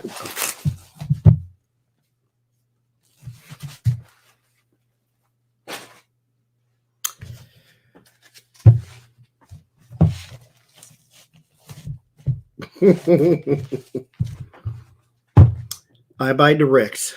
That's what they're called. Or you can get in Zenny and the same thing.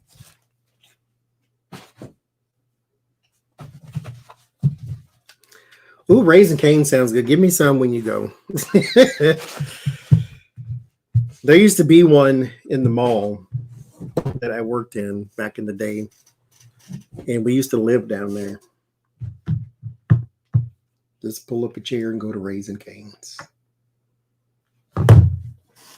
Impossible Whopper, I have not tried it, but I have had the Impossible dealies, what you call them, the patties from the store, which I love, actually.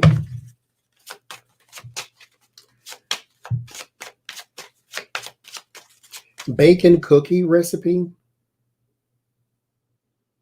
No. I don't like salty sweet.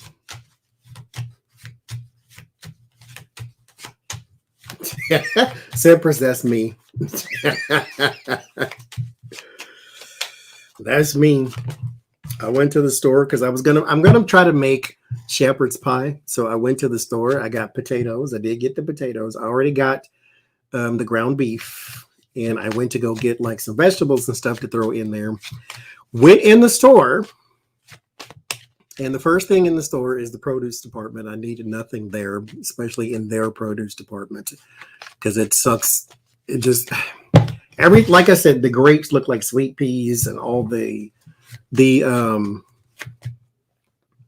fruit looks like domestically abused. It looks horrible.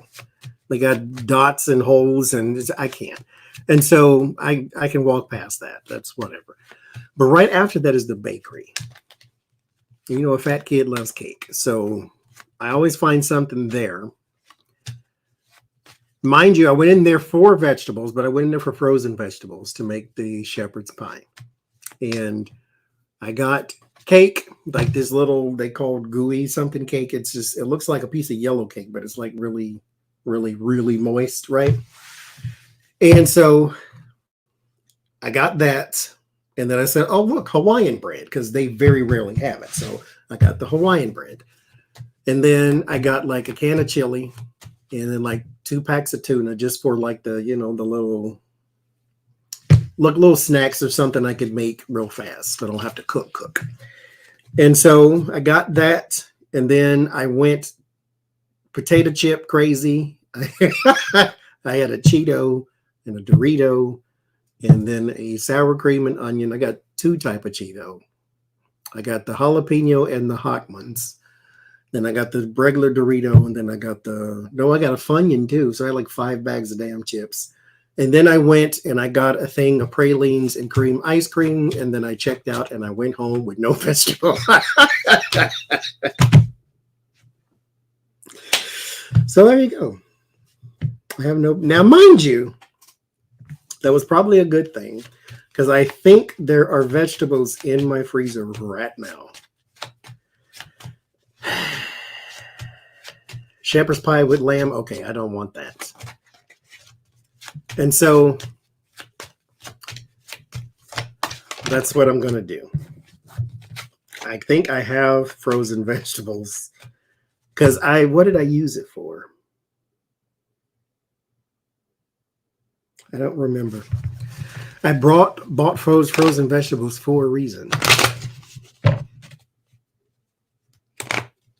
I want to make a beef stew too. We still got beef stew weather.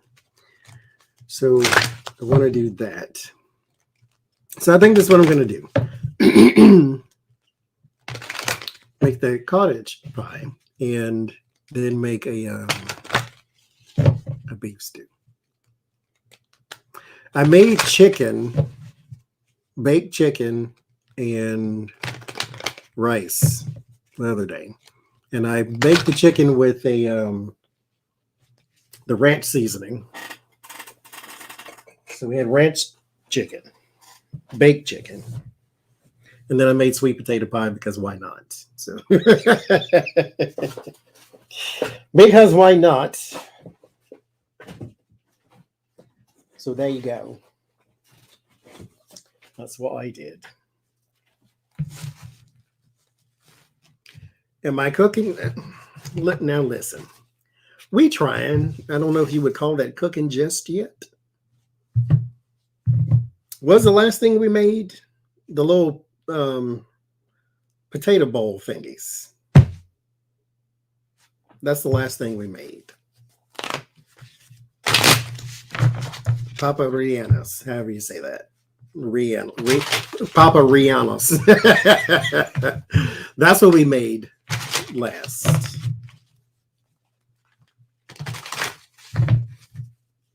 They were pretty good though. Except when I got to like the bigger ones that were just full of grease.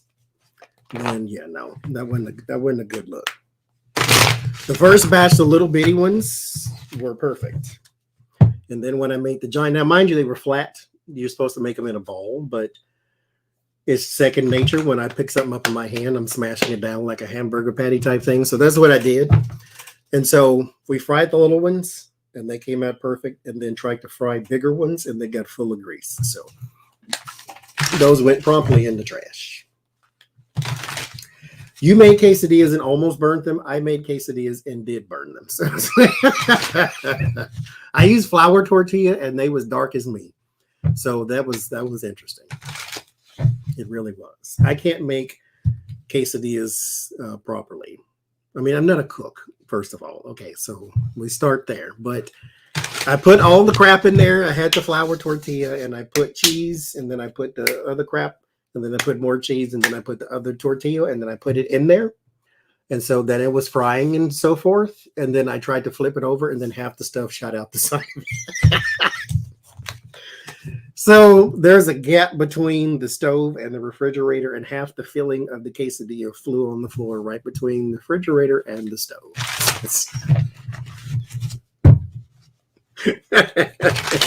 We didn't capture that on camera.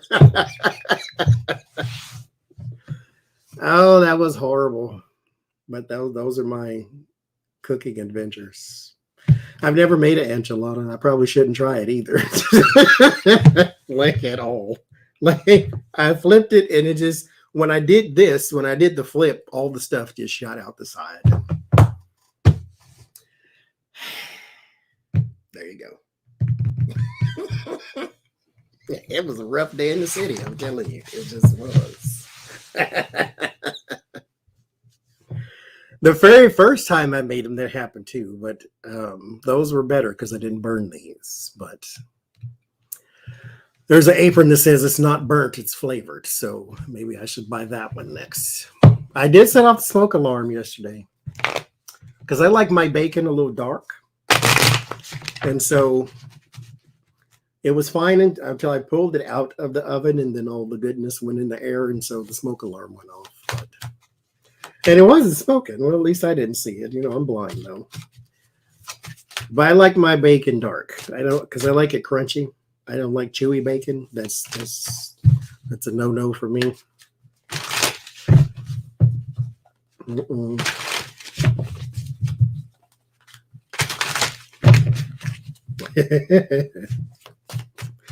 But the next thing I'm going to try to make, like I say, with the shepherd's pie, and then I wanted to make a pot pie too.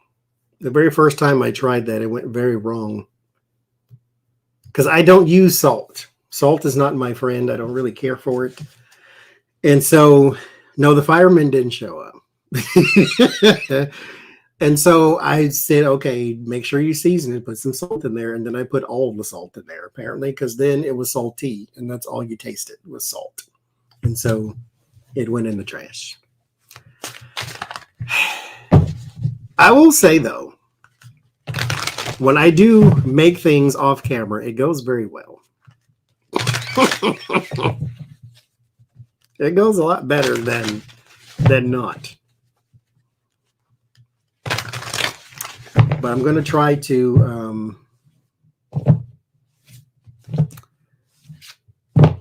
make the cottage pie and whatever else I said. Because I got the potatoes. I need to use them. I bought them 2 days ago. I don't want them to start growing roots and things.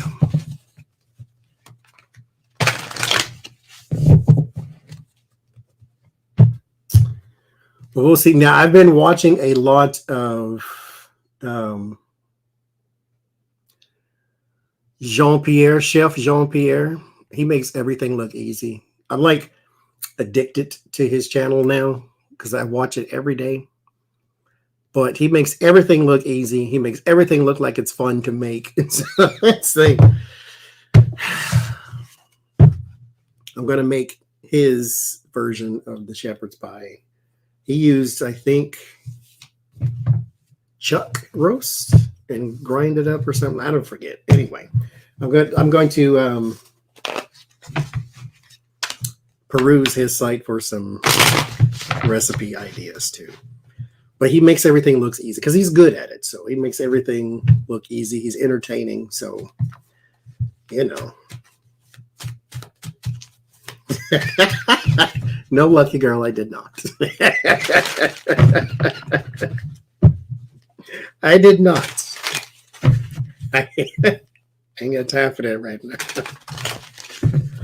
All the bras is in the wash. Yeah, that's the one I watched. It was his chef. Well, not the one. Hell, I've watched a gajillion of his videos now, but the recent one was the shepherd's pie one. And I want to make it like that, with the potatoes on the bottom, all the crap in the middle, and potatoes on the top. That's how I want to make it. I need to defrost ground beef today. That way tomorrow it'll be ready to go. I need to see what those vegetables were that I had.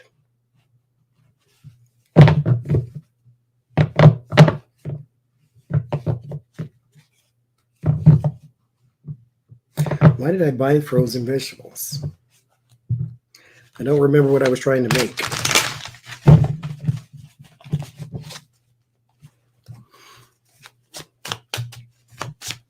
I don't remember. I don't remember, but I have them. Hi, Doreen. Yeah, he mixes his. I think that's what I want to do, is mix it. Now, mind you, when I was growing up, everything I ate, my parents called pig slop, because that's what it looked like. because I like my food all mixed together, and it does not look appetizing whatsoever. Like I like the corn inside the macaroni, or not macaroni, but mashed potato. And I liked my meatloaf mixed in with the other crap. And so, yes, it's a lamp, and I got it from Amazon. It's got a little touch dealy here that you can turn it on just by touching it. And it has an app in the phone that I can control it with the app too. But yes, I like that thing.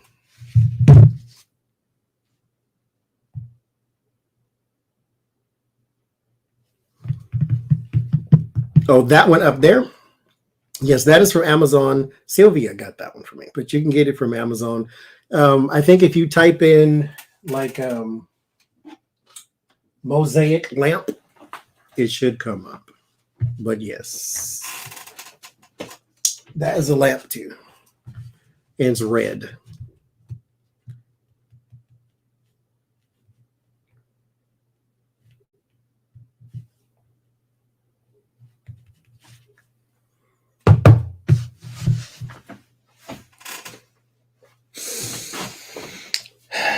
Let's see.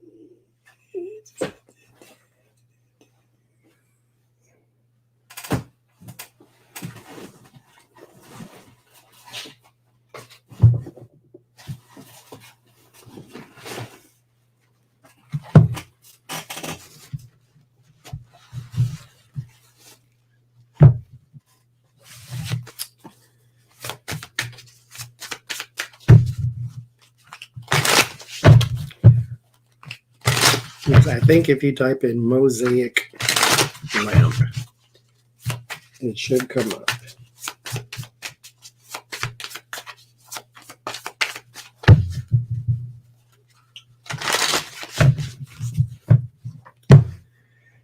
Turkish lamp. Okay. Type in Turkish lamp, she said.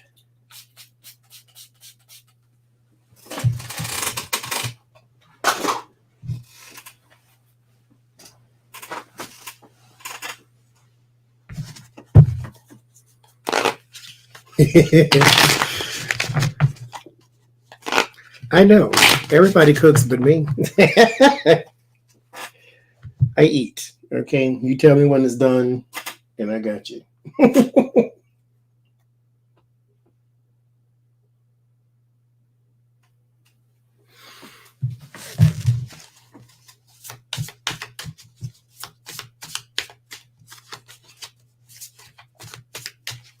Well, happy wedding anniversary, whenever it comes up. Do you say merry anniversary, happy anniversary?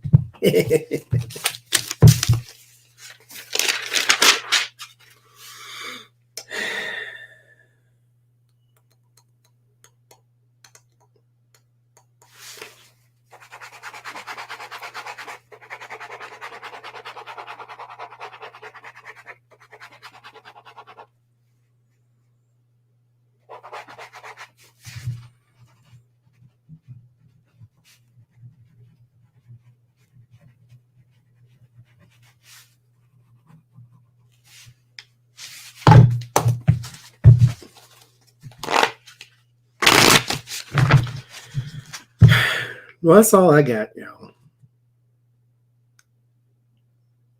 Have no more reads. Sunday, I'm pretty sure we'll talk about the mass exodus of forms and whatnot from the president. I want some bacon too. That sounds like a good idea. I bought like 11 packages when I went down there. So, because I was going to the store because it was actually like 50 degrees today. So I was going to the store, and did I tell y'all my Sub-Zero story? How it was very stupid for me to walk to the store and it was -4. But I was walking to the store today and I text my brother, did you want something from the store? He said bacon. I was like, well, that's actually what I'm going for. So he said, buy extra. So I bought 11 packages and that's what we got. Okay, well, let me tell you the story before I leave then. So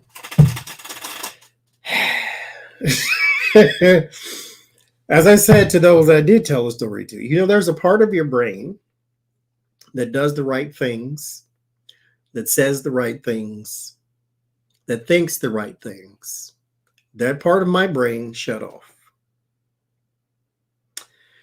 And I said, I want to go to the store because I don't want to go later on because it's going to snow.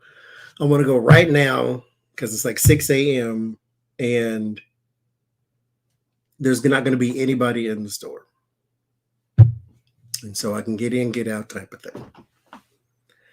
I look at the temperature because it's everywhere. It's here. It's on the computers here and all that type of stuff. It says -4. Again, that part of your brain that does the right thing, says the right thing, thinks the right thing was off because it was 6 a.m. and it ain't have no business being on. I guess it thought, I don't know. So in my other part of my brain that is quite footloose and fancy free, I looked at the temperature. It said -4. To me, that just meant it's cold outside because it's -4. It's cold. Whoop-de-doo. I got 11 coats in here, right? I got gloves. I got scarves. I'm good to go. So I put the heavy coat on. Look like a Brooks Brothers. It's just long and heavy black. I was sharp. And then I put my scarf on and it's up to here. And I got my gloves on and I'm like, I'm good, right? Because it's cold. Whoop-de-doo. So I go outside. And it's fine around where I am because there's a bunch of trees and buildings. So I'm in between, right? And ain't no wind blowing me in the face trying to knock me down type thing. So it's fine. I'm like, it's cold, right? Because that's that part of the footloose fancy free brain said it's cold, big deal. Walk outside, it's cold, big deal. We're good. Get to the corner, turn, and now all the wind is coming. I don't know where it came from. Somebody sneezed and just blew it all my way. I don't know. But it got colder and colder and colder and colder. The longer I started to walk, the colder it got. And I'm like, okay, that's a little cold on the face now. It's like, okay, now it's like biting cold. Like that's a little uncomfortable now.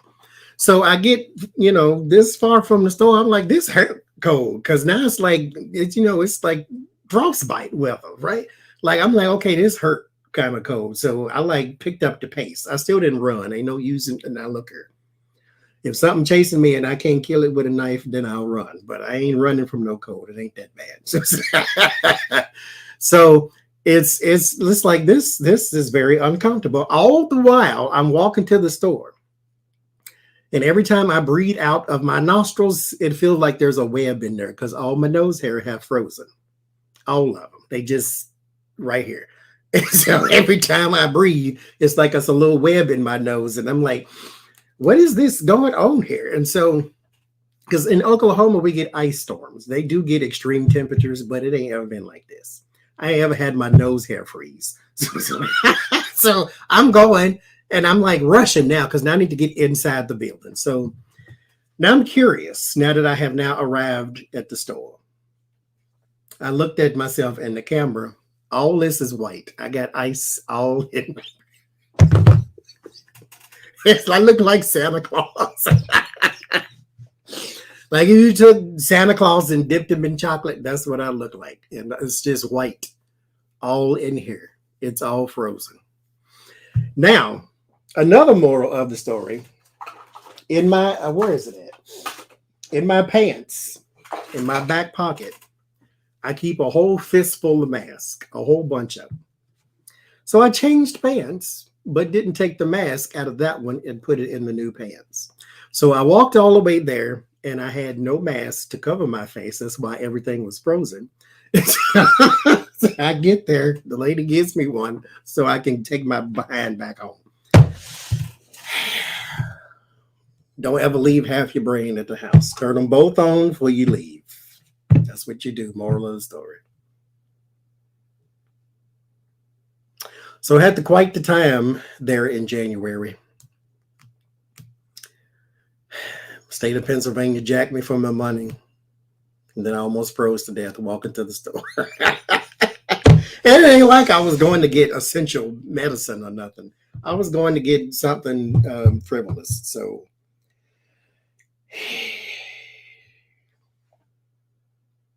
thank you, Laura. So what can you do? Yes, now I know when it says negative anything, stay your behind in the house. And I didn't even have cabin fever. I wanted some things from the store, and I did get them. But it was not necessary to go right then, right there, because it didn't even snow. So it's like I was trying to go before it did that. Because mind you, everybody has been texting us and emailing and all these other different type of things, saying, hey, the snowmageddon is coming to the northeast and, you're about to die. Make sure you got your affairs in order. All the snow is coming. Oh, my God. It snowed. It covered the ground and it stopped. Our buildings and things didn't, the bridge collapsed. Our buildings and things didn't fall down. Did nobody die? It's all right. At least here. Now, other places, I don't know. Y'all take care of your own business. But around here that people was texting me in, oh, make sure you be careful in the storm. There was no storm. It snowed. It regular snowed. It was falling. It was nice and pretty. We shoveled it. Its boom is gone. Right now it's melting because it's been raining. So there you go. There you go.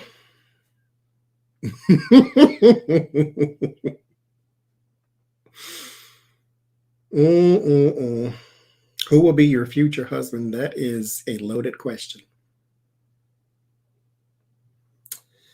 It is. There's 7 billion people on Earth.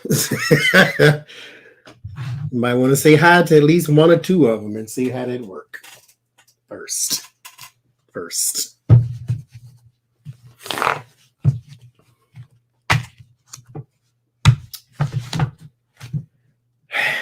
Okay. Have I made a snowman? Oh, no. I like the snow. It's pretty, but I don't want to play in it. Now, if it was some, like my nieces and things, when they were coming up, yes, we go play in the snow because children like snow. So we'd go out and play in the snow. Then we do the snow angels. We never made a snowman, but we do the snow angels and I'd push them in the snow and all that. But no. Now, when we were kids, again, kids like snow, then yes. Am I wrong, Simpers? That's the truth, though.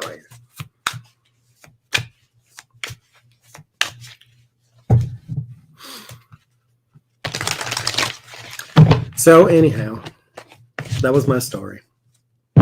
I love snow, though. Like this doesn't bother me at all. You know what gets a little bit of annoying is the cold part. Like you get tired of being cold because every day you wake up, it's cold. And then you got to constantly be, walk around like a small polar bear with all the clothes and stuff you got on. So, but, I like the snow. It's pretty. I like it when it snows. It's nice to look at. Our streets have been kept pretty clear, so they're doing an excellent job. The sidewalks were a bit dodgy in certain places, but it's still good. Yes, it does keep going until May. Ours didn't start until January around here. It didn't snow all December. It was like it had a little slight angel dandruff, but it wasn't snow. And then it snowed for real in January. But it'll probably go all the way until April something. So you'll see. Yeah, that's my only thing. I get a little tired of being cold all the time. And I like cold. I just, give me a break. Today, like I said, was almost 50 degrees. So it's a good day, Tater.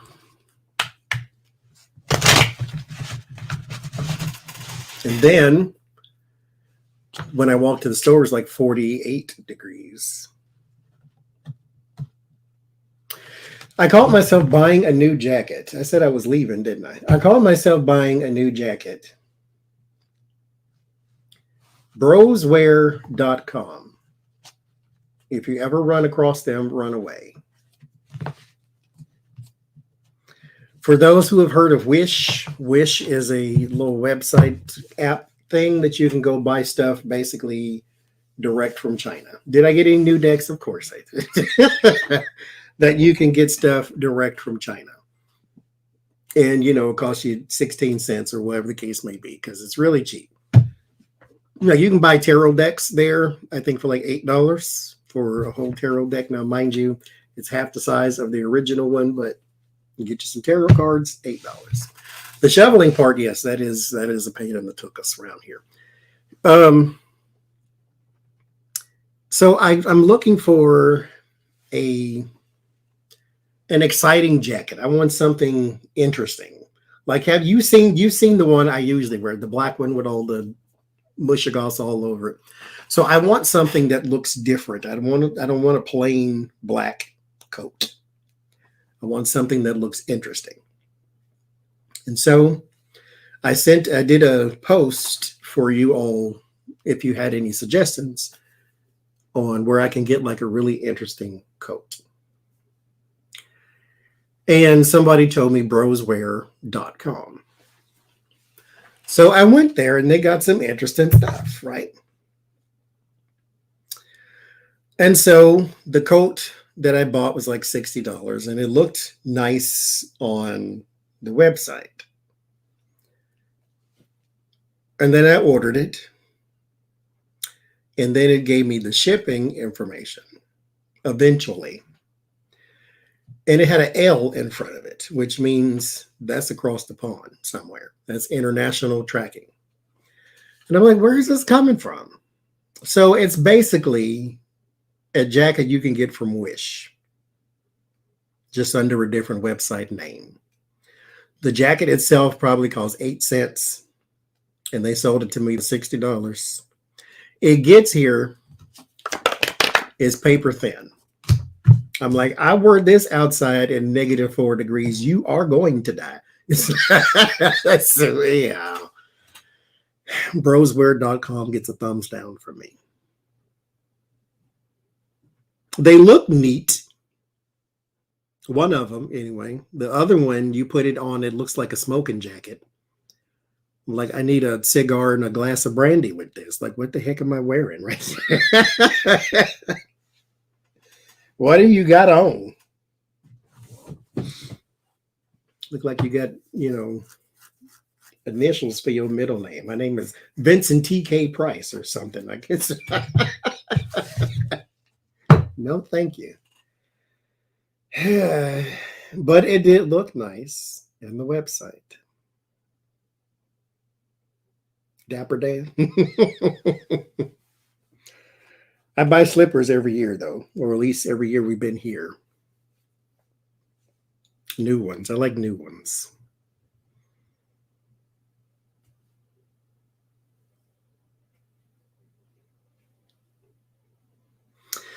Yes, our lease is up here in the summertime somewhere. So if we find a place then that we want to go to next, that's where we'll go. You got 5 decks now, 4 of which you made yourself. I wish I knew how to make tarot decks. I just don't. The lady who did my drawing here is drawing some things for me. So if all that works out, then we'll actually have a tarot deck by the Tarot's Apprentice. Now, mind you, it's going to take a very, very long time because it is 78 images and people do still have a life. So, but we'll see. Yes. And a Hugh Hefner jacket. That's what they sent me.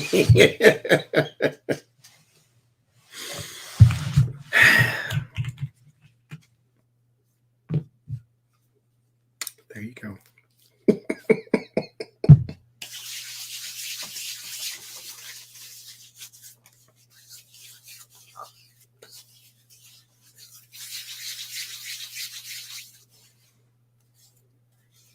Now, my boots that I bought when we got here, those I do a commercial for them suckers right there.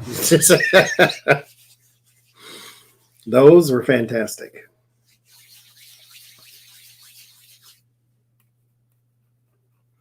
You have 100 decks and 60 Lenormands. Oh, good mercy. A picture of the jackets. Which one? The one I bought or the one I have that I like?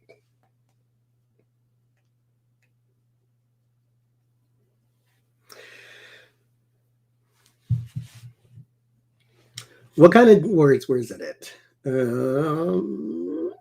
Linda, what kind of decks do you like? Do you like black and white ones? Do you like ones that are more computer generated like these, or more like hand drawn type of things?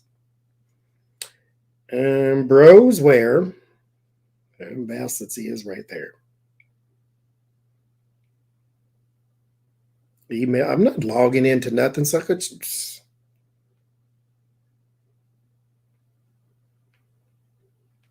Bad enough you got my money. You want my email address too? Take a hike, pal.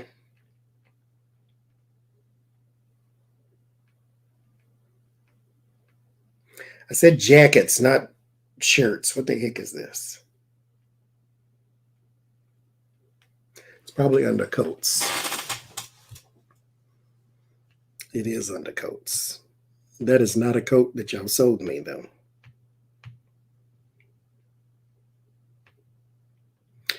But all this stuff comes from China. This they don't have some warehouse in Raleigh, North Carolina, nowhere. This is all from China, which means it cost 16 cents originally, and they marked up the price to $80 and sold it to me. $66. This is the jackets.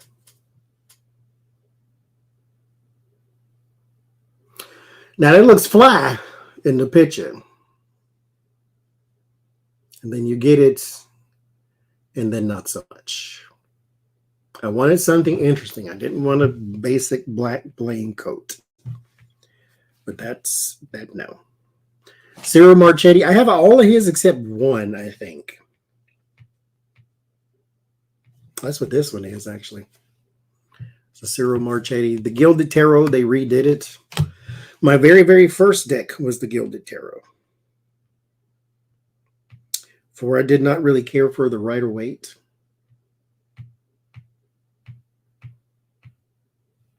It's nice on the picture. If return it to who? It came from China. I'm not. I ain't sending it back. It's all right. I'll call it buyer's remorse.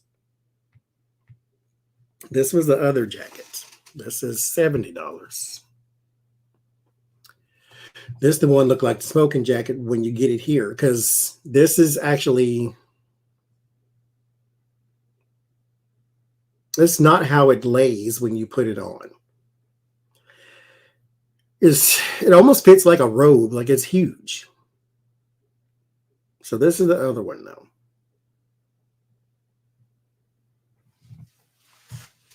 And it's brown.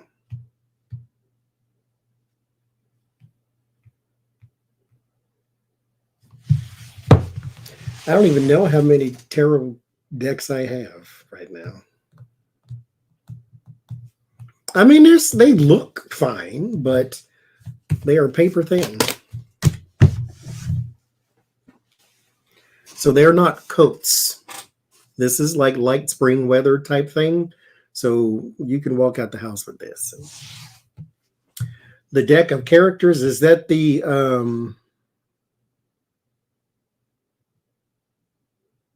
I don't know what that is, because that's not the Pocket of Peers. They have one called Pocket of Peers. Deck of characters. I've never heard of that.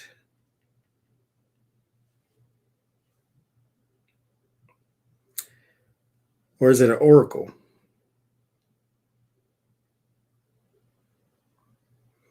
Will you stop it? Everybody wants your email address. No, I get enough email address things now.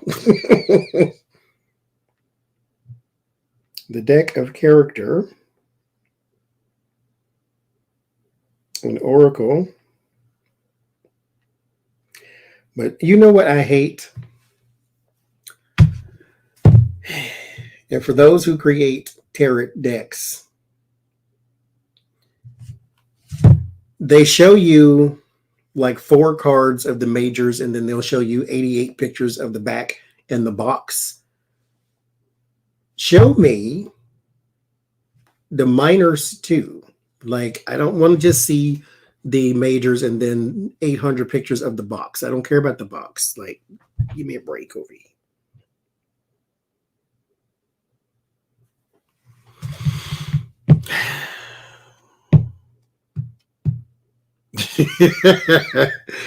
I ordered, I don't even know what size those are, but that's the other thing, is you can get us medium real easy. And then you ordered something that comes way from Poland, and how you gonna send it back and get all your money? Like, no. It's not even worth it. So just keep it, call it buyer's remorse, donate it, throw it away, whatever you're gonna do.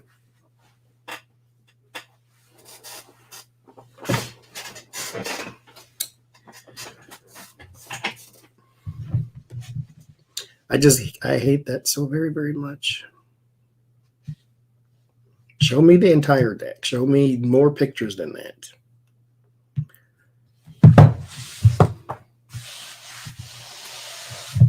Yeah, I have 1, 2, 3 decks that I bought that then mind you, it's my fault because I didn't read it properly. I didn't know the entire deck was just majors. And so you get it, and you're like, oh, that's pretty. Oh, there's only 22 cards. So, yeah, that happens. Definitely got to read it. Now, don't buy any deck from Etsy without Googling it first. That I also learned. I didn't learn the hard way, thank goodness, but I learned by reading the comments. Because a lot of decks that are on Etsy are being resold. So you go and buy it somewhere cheap and then resell it for more over on Etsy.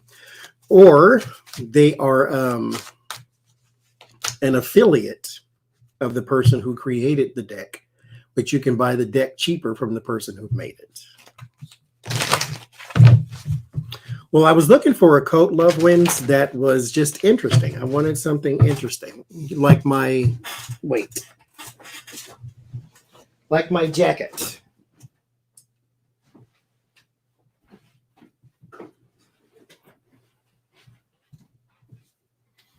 Like, I've had this jacket since, 1915. And that's the hood. It's all nice and decorated and things. And this is the back of it.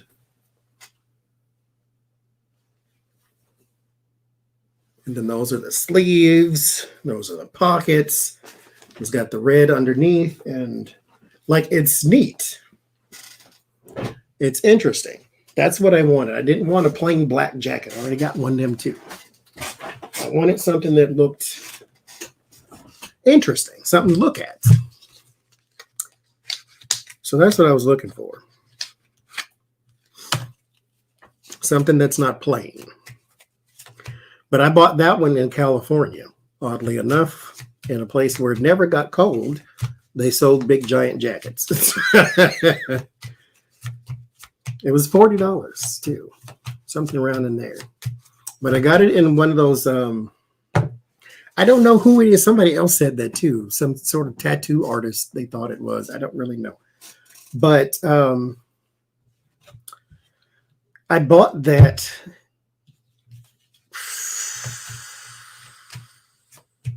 That was a very long time ago. Like 15, 16 years ago. Something like that. I have a nice coat. Like I got the big, long, dressy wool. It is actual wool because it's heavy and it's hot kind of coat. I got that from Sears actually when they were going out of business in Oklahoma. So I got that for like $40 too. It was $289 original price, something like that.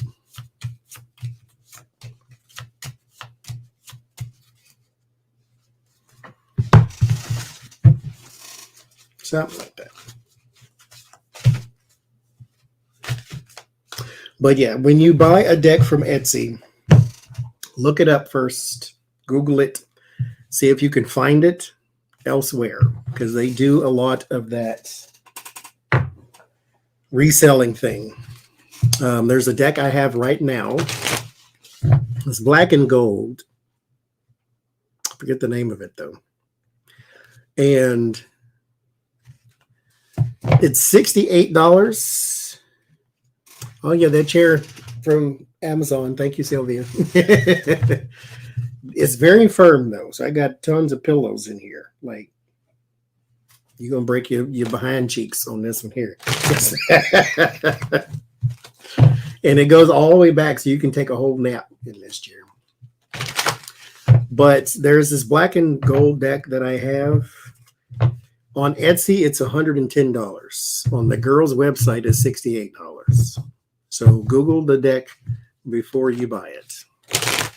It's more than likely going to be there. Amazon for this too. It's more than likely going to be there, but just double check. Like I have a tarot card called the Good Tarot. You can get it from Amazon, $19. Somebody on Etsy is selling it for $40, calling it a vintage tarot, because that's what it looks like. So just Google it, is all I'm saying. Or take a picture and send it to me and say, have you ever seen this before? And I probably have.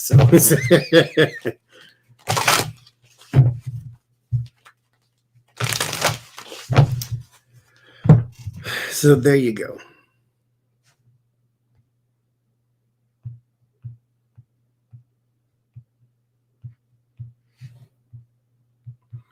You know what I do want, though, and it is very slippery, yeah. What I do want, and I keep telling myself don't buy it, the Radiant Rider-Waite, there's one card missing, and I don't know where it is. So I cannot use this anymore. Now, mine's not a whole deck anyway, because then I took all the court cards out of it. Now, I don't need none of these. So these are trash too. But I don't need it, because I have like 8 different versions of the Rider-Waite. So I don't need this one either, but I want it. I like the cardstock. I use the majors for the tableau spreads that I do, but this one's better. I got this one from DeBry, so I don't need a Rider-Waite, but I want it because I had it, and now I don't anymore. But these are trash too. So there you go. Get it out of the way.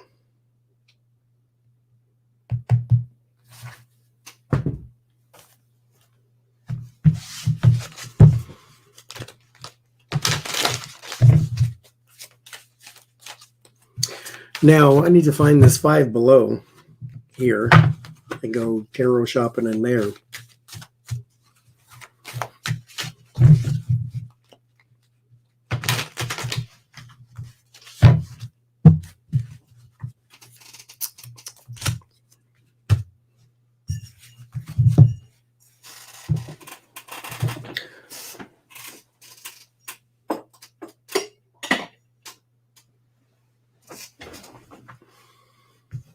The gummy bear tarot, I actually like it. I really do. There's another one called Linda, it's gonna happen. I just keep fighting my own self. There's another one, I think it's called the Happy Tarot, and it looks like it's like full of candy and weirdness. So I might get that one too. I don't know. I don't need another tarot deck, but I do like them. How many is in here? Because there's just, I might have too many. I just might. Now, see, here's the thing too, though. Like, I did not buy a tarot deck for a very long time because I didn't want none that I saw. So it's not like I have decks that I just am buying just because. I have decks that I buy because I like it, or I like the one that I bought. There's only been like 3 or 4 that I bought, and I'm like, this sucks, throw it away. That Mary L. Tarot, something like that, that was horrible. That was the weirdest thing I ever seen. And then there is a, what is it called? It's not called Happy Tarot. It's, I don't know. It's something like that, though.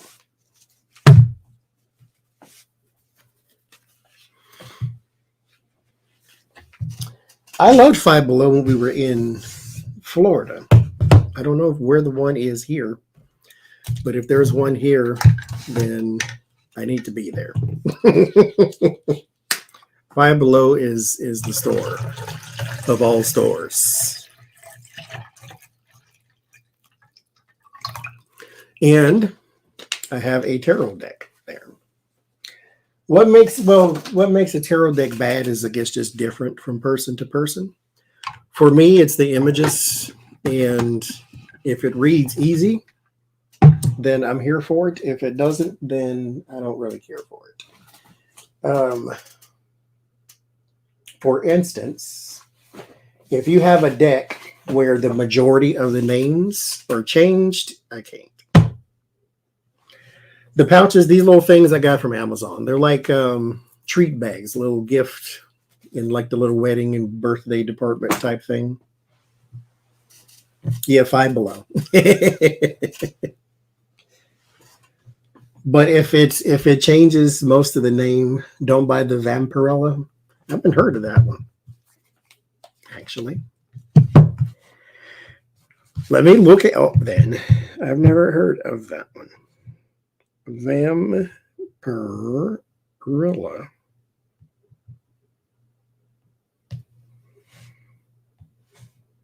Carrots. Oh, good God.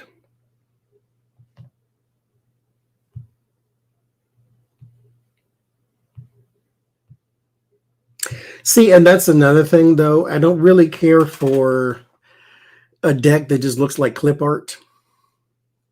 Like you just scoured the internet for some animated pictures and then just put them up there.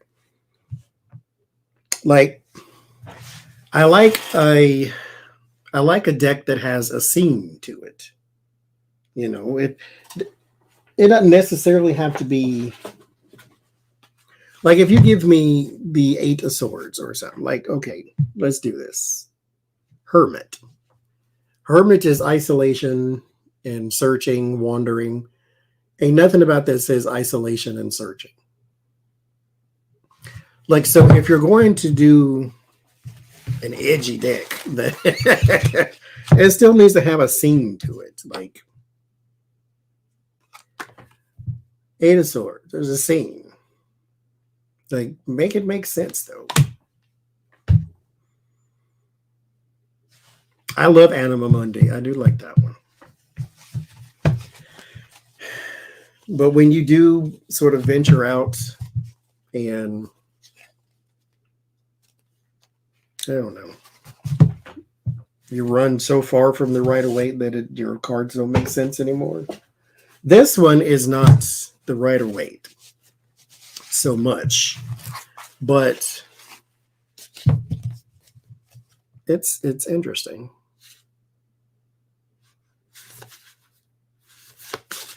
This is I think it's called 5 Cents Tarot. It's got keywords on it too. And for those who read reversals.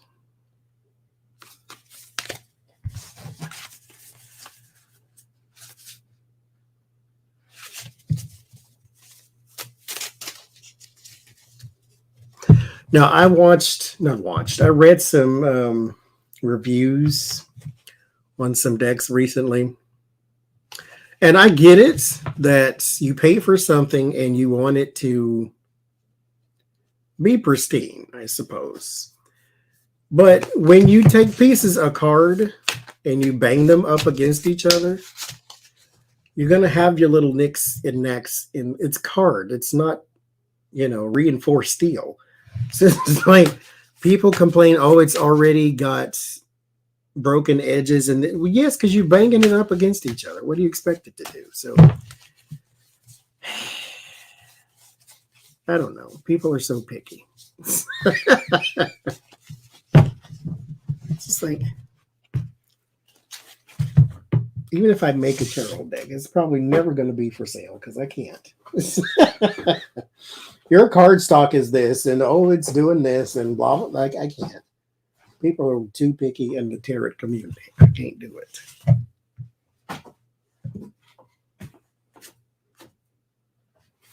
I'll never sell anything.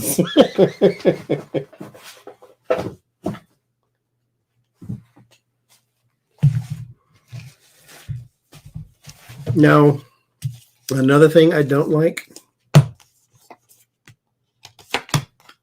is when you don't fully illustrate and you just put 9 pentacles on there instead of the 9 of pentacles, and then show the woman or show somebody living in luxury is just 9 pentacles on the card. Yeah, I don't like that. No. Oh, I'm very rough. But see, I like the imperfections though. I like it to look worn. I like it, the little edges are, I like that.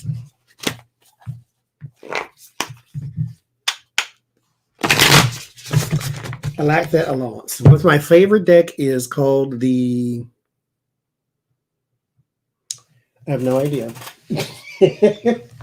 What is it called? The Elemental Wisdom Tarot. That's what it's called. Elemental Wisdom, and the other one is called, it's by Cyril Marchetti.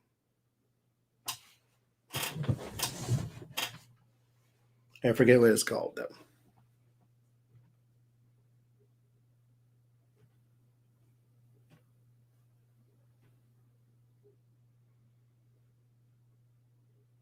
I have no idea.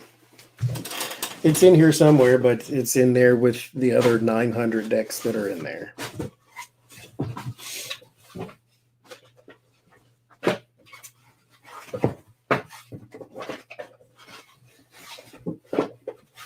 I will say I don't currently have a deck that I hate, but that's the one I like the most. Elemental Wisdom.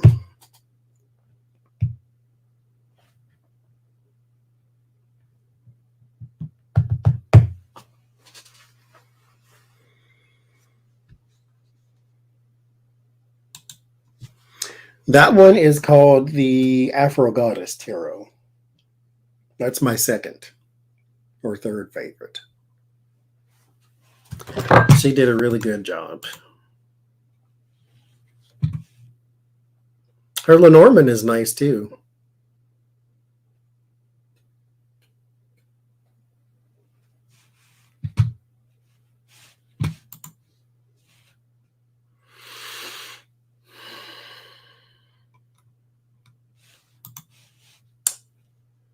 I don't remember what it's called.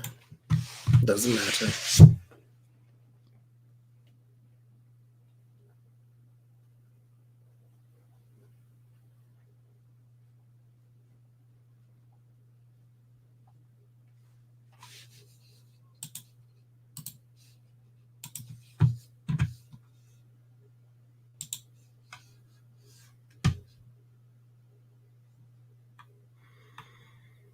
Oh, those are, stop it. Those are interesting.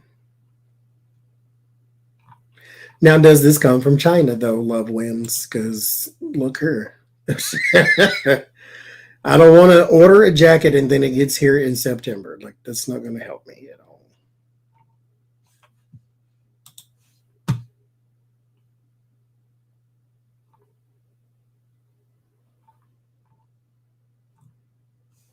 They're very colorful, though. Of course, the one I want is $148. I wish I would. uh-uh.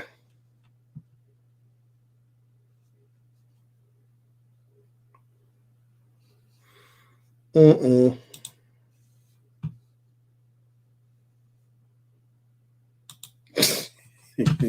Okay.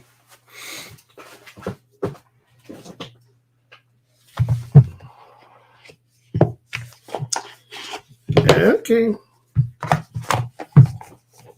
They look neat, though. drjays.com.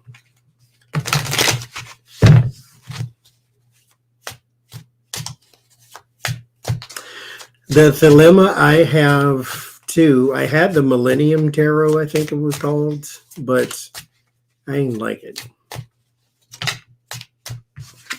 I like the imagery, but it was too tall styles. So I was like, I did look on Etsy and I couldn't find anything I just wanted. You know, there was a deck that I did want, but it was just that was the thing, Lynn. It was just full of people.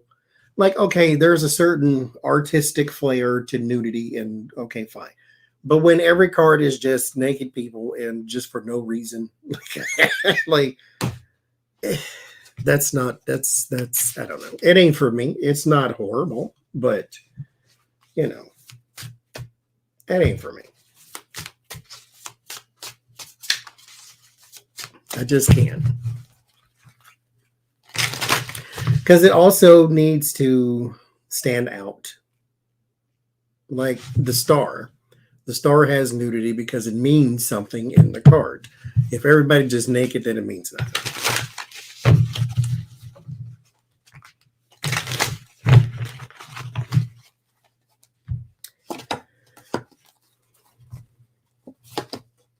I do like the diversity of tarot cards, though. That you can, whatever kind of cards you think you might want. You want a card with just animals, they got it. You got a card with just herbs and spices, they got it. You want a card that's just blank with just words on them, they got that too. Like, that's one thing about the tarot decks out there is whatever thing you think you might want, they make it. Whatever it is, they make it. Want one with a bunch of diversity? They got that too. Got one with just black people, just white people, just Asian people. They got it. They got a kids tarot. Want one with kids in it? They got that. Gummy bears. Something for everybody. Whatever you think you might want. Politicians. They got one with politicians in it. Two with politicians in it. I just got the reading that just came out today was the New York City tarot. So it's all about New York City in that one.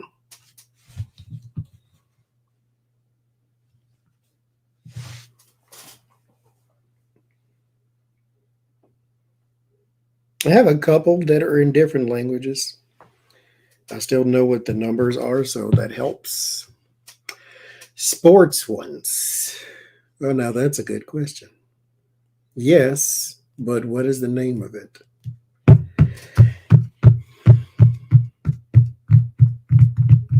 Musical instruments, yes, because I've seen it. That one and the sports one. Now, that one I don't know if they have a Los Angeles, though. Because the sports ones was like they had soccer balls, football, basketballs, and baseballs. Those were the suits instead of wands and pentacles and all that. So those were the suits. I just can't remember what the name of it was. And then the instruments one. No, it's not. Well, no, it's not instruments. There's some music in it. But the whole thing's not based in instruments. It was like a music theme deck.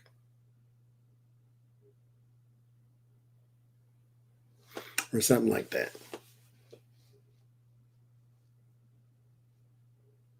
But the Los Angeles, I don't think they have a Los. Well, they might. I just ain't run across it yet. Whether or not there's a Los Angeles tarot. But there just might be. Especially if it's local. You may find it local. In the little shops and things. Because that's how the NYC tarot started.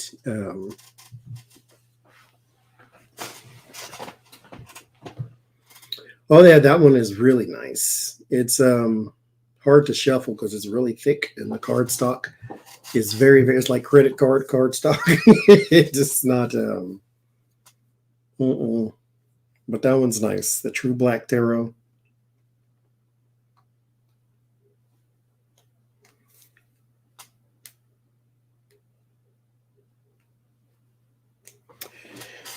And things like this. Like, I like this too. This is called something, I don't remember. Mother of something, I don't know. But this type of stuff, I really like these in like the Goliath Tarot, the El Goliath Tarot. But that's just too big.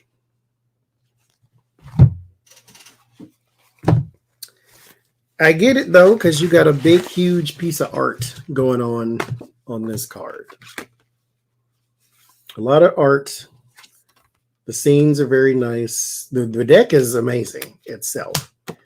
But this is the size of a typical tarot card, and then that's the size of these. And so they're just huge. So they don't really make doing Celtic crosses all that fun, but you know, diversity.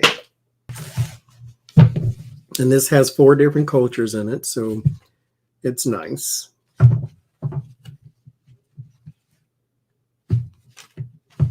But I like it. I wouldn't change it. It's just really huge. So if you have small hands, this is a no-go for you.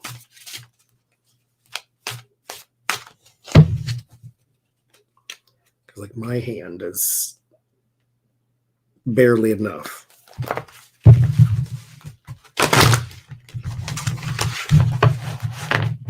But it is nice. I don't like the back.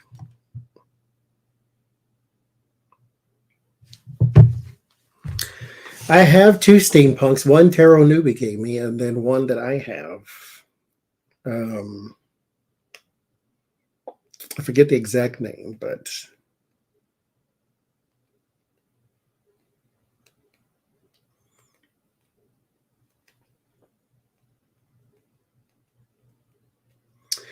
I don't remember the name of it, actually. I forget the name of most of them now. Because I don't keep the boxes because I don't care. But that sounds about right.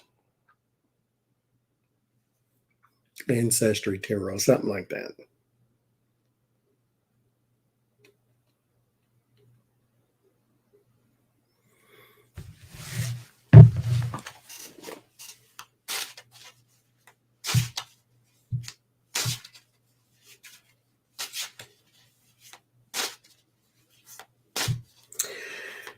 Most of these names I've forgotten. The name with the ice cream, that was the NYC Tarot. I got that from Etsy.com.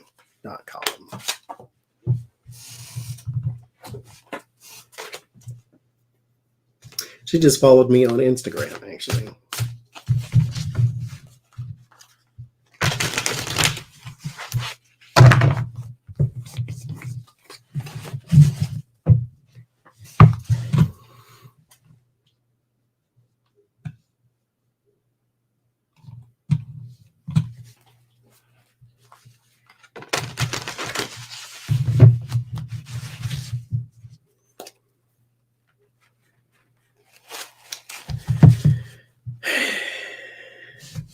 So that's all I got.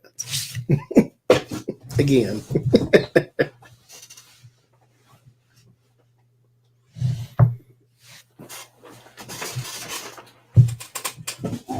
I got 2 big containers full of cards, though. I do like variety.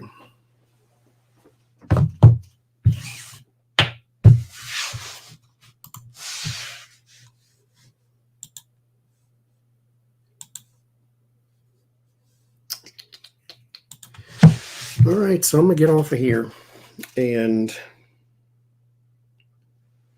go raid the kitchen. So I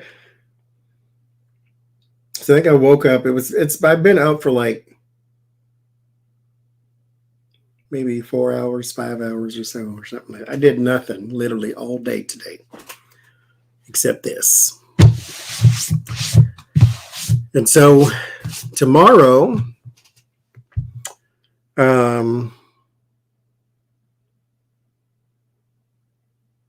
tomorrow, 7:30, we will be on Sienna Rose channel for our non-political live stream. The camera won't reach down there.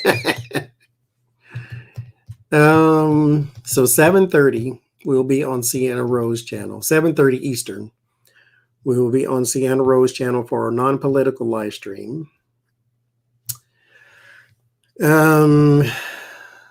Sunday, we will be live on Jen Lynn's channel and joined by Red Lentil Healing. And Monday, I will be on the Soul Sisters Tarot. And sometime next week,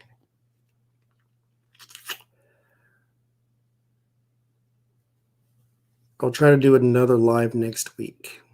I don't know when, though. Do I need a cushion for the chair? No, actually, the pillows you sent me is the ones that these here. You sent me these. This is what I'm using with the little Egyptian pillowcases and things on there. So that's what I'm using. So I got cushions.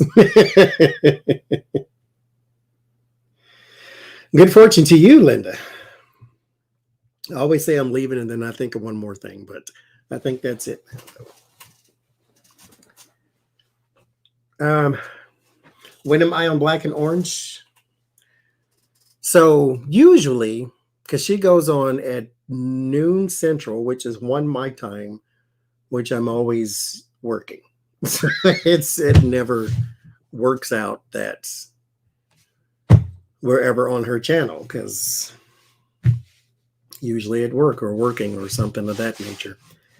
So I actually haven't been over there at all this week, so we'll see how that works. But that's our schedule for these next few days. Like I said, next week I'm going to try to do another live stream. Now, mind you, it'll be somewhere around this time, middle of the night. It's 2:17 here and the day has just started. I do need to go to sleep though, because got a class tonight. So a class and a live stream, so you don't want to be too drugged up. But the tarot class is almost over, because we got 3 weeks left. Well, 2 after this. And I'm going to do it again. I just need to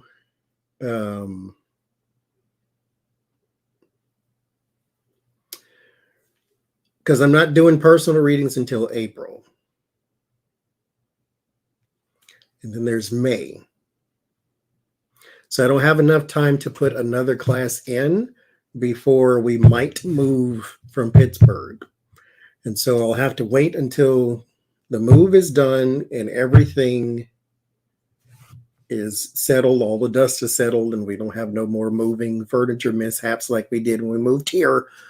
So once all that is settled, then sometime possibly towards the end of summer into the fall, we'll do another class and see how that works. So I'll see some of y'all in the class tomorrow, and then I will see some of y'all on the live stream and the rest of y'all on Sunday. So y'all have a good night. Thanks for hanging out with me. I'm going to go raid the kitchen and see what happens. Bye-bye.